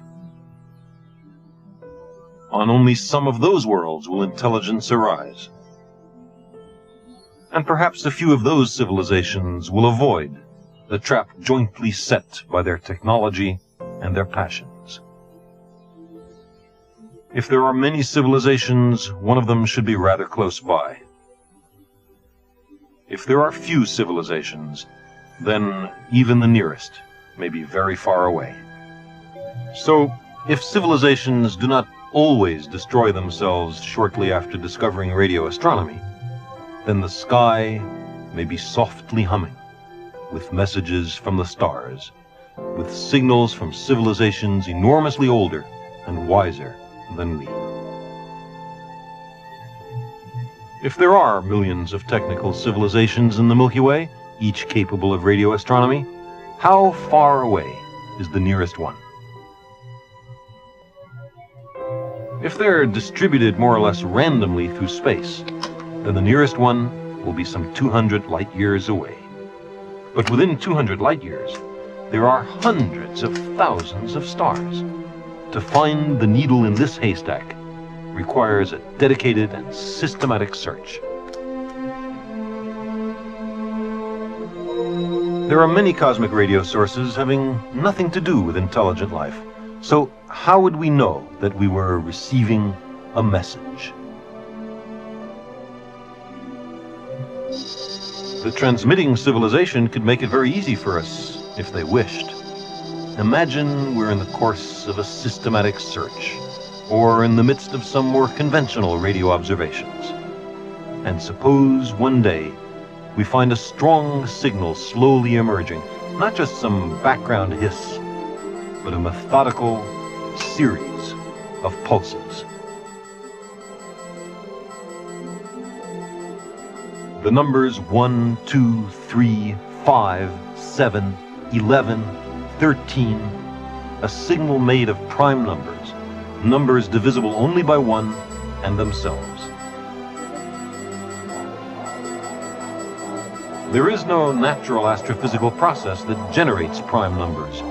We would have to conclude that someone fond of elementary mathematics was saying hello.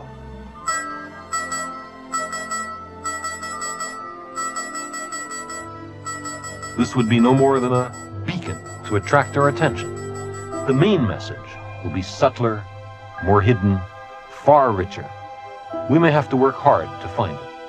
Think of the glories of an exotic civilization far more advanced than we, collected by the great radio telescopes of Earth. The receipt of an interstellar message would be one of the major events in human history, and the beginning of the deprovincialization of our planet.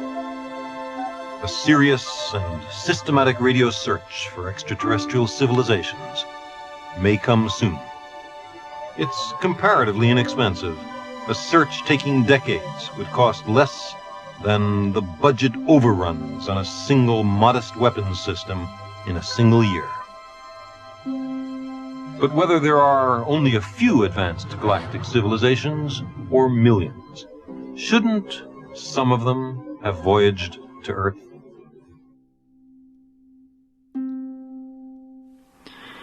There are many possible answers, including the contention that they have come here, although the evidence for that is pitifully slim.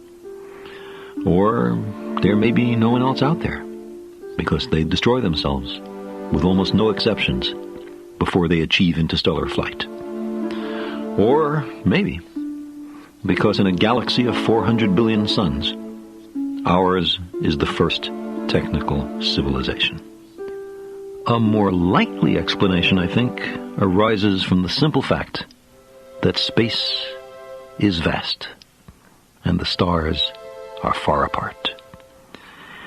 Even if there were civilizations much older and much more advanced than we, expanding out from their home worlds, reworking new worlds, and then continuing onward to other stars, they would be unlikely to be here yet. And because the speed of light is finite, the TV and radar news that a technical civilization has arisen on some planet of the sun has not reached them yet. Should optimistic estimates prevail, and 1 in every million stars shelters a nearby technological civilization, and if, as well, they're randomly strewn through the Milky Way, then the nearest one, we recall, would be a few hundred light years distant. At the closest, maybe 100 light years. More likely, 1,000 light years. And of course, perhaps nowhere, no matter how far. Suppose, just for discussion, suppose the nearest civilization on a planet of another star is, say, 200 light years away. Then, some 150 years from now, they'll begin to receive our feeble, post-World War II television and radar emission. What will they make of it? With each passing year, the signal will get louder, more interesting, perhaps more alarming. Eventually, they may respond by returning a radio message or by visiting. In either case, the response will likely be limited by the finite value of the speed of light. With these, admittedly wildly uncertain numbers, the answer to our unintentional mid-century call into the depths of space will not arrive until around the year 2350. If they're farther away, of course, it'll take longer. And if much farther away, much longer. But the beacon signal alone would be profoundly significant. It would mean that someone has learned to survive technological adolescence, that self-destruction is not inevitable, that we also may have a future.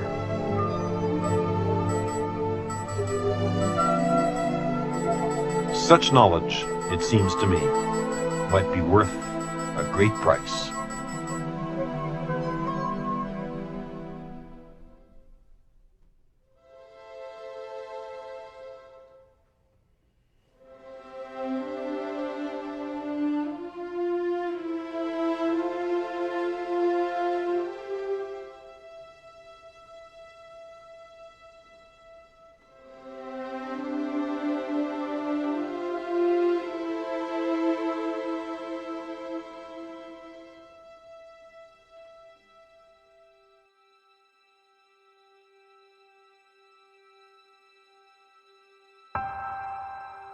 There are places in and around our great cities where the natural world has all but disappeared.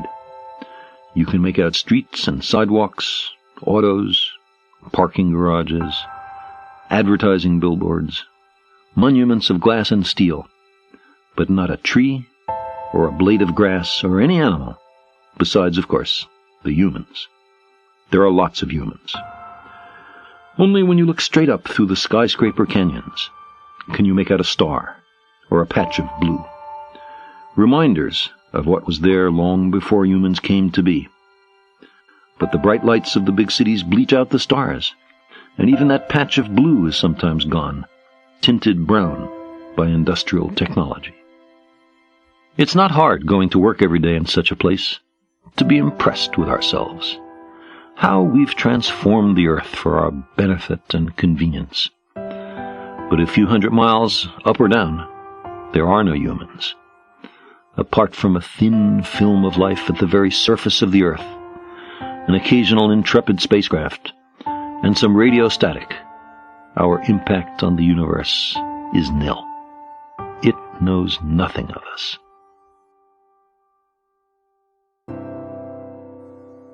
What? I sometimes ask myself in amazement. Our ancestors walked from East Africa to Novaya Zemlya and Ayers Rock and Patagonia. They hunted elephants with stone spear points. They traversed the polar seas in open boats 7,000 years ago. They circumnavigated the earth propelled by nothing but wind. They walked the moon a decade after entering space. And we're daunted by a voyage to Mars? But then I remind myself of the avoidable human suffering on Earth, how a few dollars can save the life of a child dying of dehydration, how many children we could save for the cost of a trip to Mars, and for the moment, I change my mind. Is it unworthy to stay home, or unworthy to go? Or have I posed a false dichotomy? Isn't it possible to make a better life for everyone on Earth and to reach for the planets and the stars? We had an expansive run in the 60s and the 70s. You might have thought, as I did then, that our species would be on Mars before the century was over. But instead, we've pulled inward. Robots aside, we've backed off from the planets and the stars. I keep asking myself, Is it a failure of nerve or a sign of maturity? Maybe it's the most we could reasonably have expected. In a way, it's amazing that it was possible at all. We sent 12 humans on week-long excursions to the moon, and we were given the resources to make a preliminary reconnaissance of the whole solar system, out to Neptune anyway. Missions that returned a wealth of data, but nothing of short-term, everyday, bread-on-the-table, practical value, or at least not much. They lifted the human spirit, though. They enlightened us about our place in the universe. It's easy to imagine skeins of historical causality in which there were no race to the moon and no planetary program. But it's also possible to imagine a much more serious devotion to exploration, because of which we would today have robot vehicles probing the atmospheres of all the Jovian planets and dozens of moons, comets, and asteroids. There were many possible historical paths. Our particular causality scheme has brought us to a modest and rudimentary, although in many respects heroic, series of explorations. But it is far inferior to what might have been, and what may one day be. In more than one respect, exploring the solar system and homesteading other worlds constitutes the beginning, much more than the end, of history.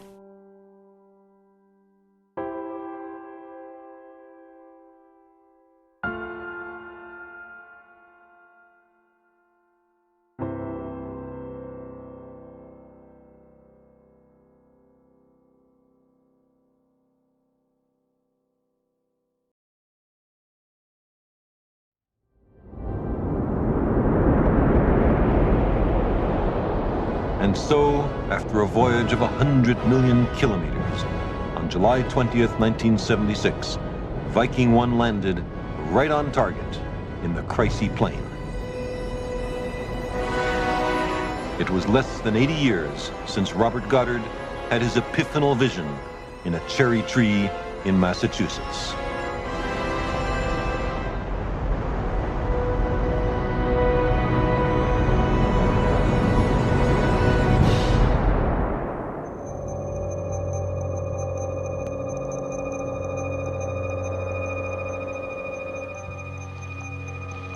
The Viking lander is a superbly instrumented and designed machine. It extends human capabilities to other and alien landscapes. By some standards, it's about as smart as a grasshopper. By others, only as intelligent as a bacterium. There's nothing demeaning in these comparisons. It took nature hundreds of millions of years to evolve a bacterium and billions of years to make a grasshopper. With only a little experience in this sort of business, we're getting pretty good at it. One of the things that a grasshopper can do, but Viking can't, is move. We landed in the dull places on Mars. For all the solid scientific findings and tantalizing hints which Viking provided, we know that there are an enormous number of places on the planet far more interesting. What we need is a roving vehicle with advanced experiments in biology and organic chemistry, able to land in the safe but dull places and wander to the interesting places. A Mars rover hasn't got time to ask whether it should attempt the steep slope. Radio waves traveling at the speed of light take about 20 minutes for the round trip to Earth. By the time it got an answer, it might be a heap of twisted metal at the bottom of a canyon. A rover has to think for itself. Imagine a rover with laser eyes like this one, but packed with sophisticated biological and chemical instruments, sampler arms, microscopes, and television cameras, wandering over the Martian landscape. It could drive to its own horizon every day, a distant feature it barely resolves at sunrise. It can be sniffing and tasting by nightfall. Billions of people could watch the unfolding adventure on their television sets as the rover explores the ancient river bottoms or cautiously approaches the enigmatic pyramids of Elysium. Most of the human species would witness the exploration of another world. A new age of discovery would have begun.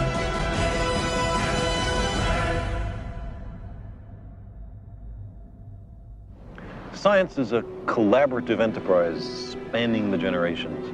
When it permits us to see the far side of some new horizon, we remember those who prepared the way, seeing for them also.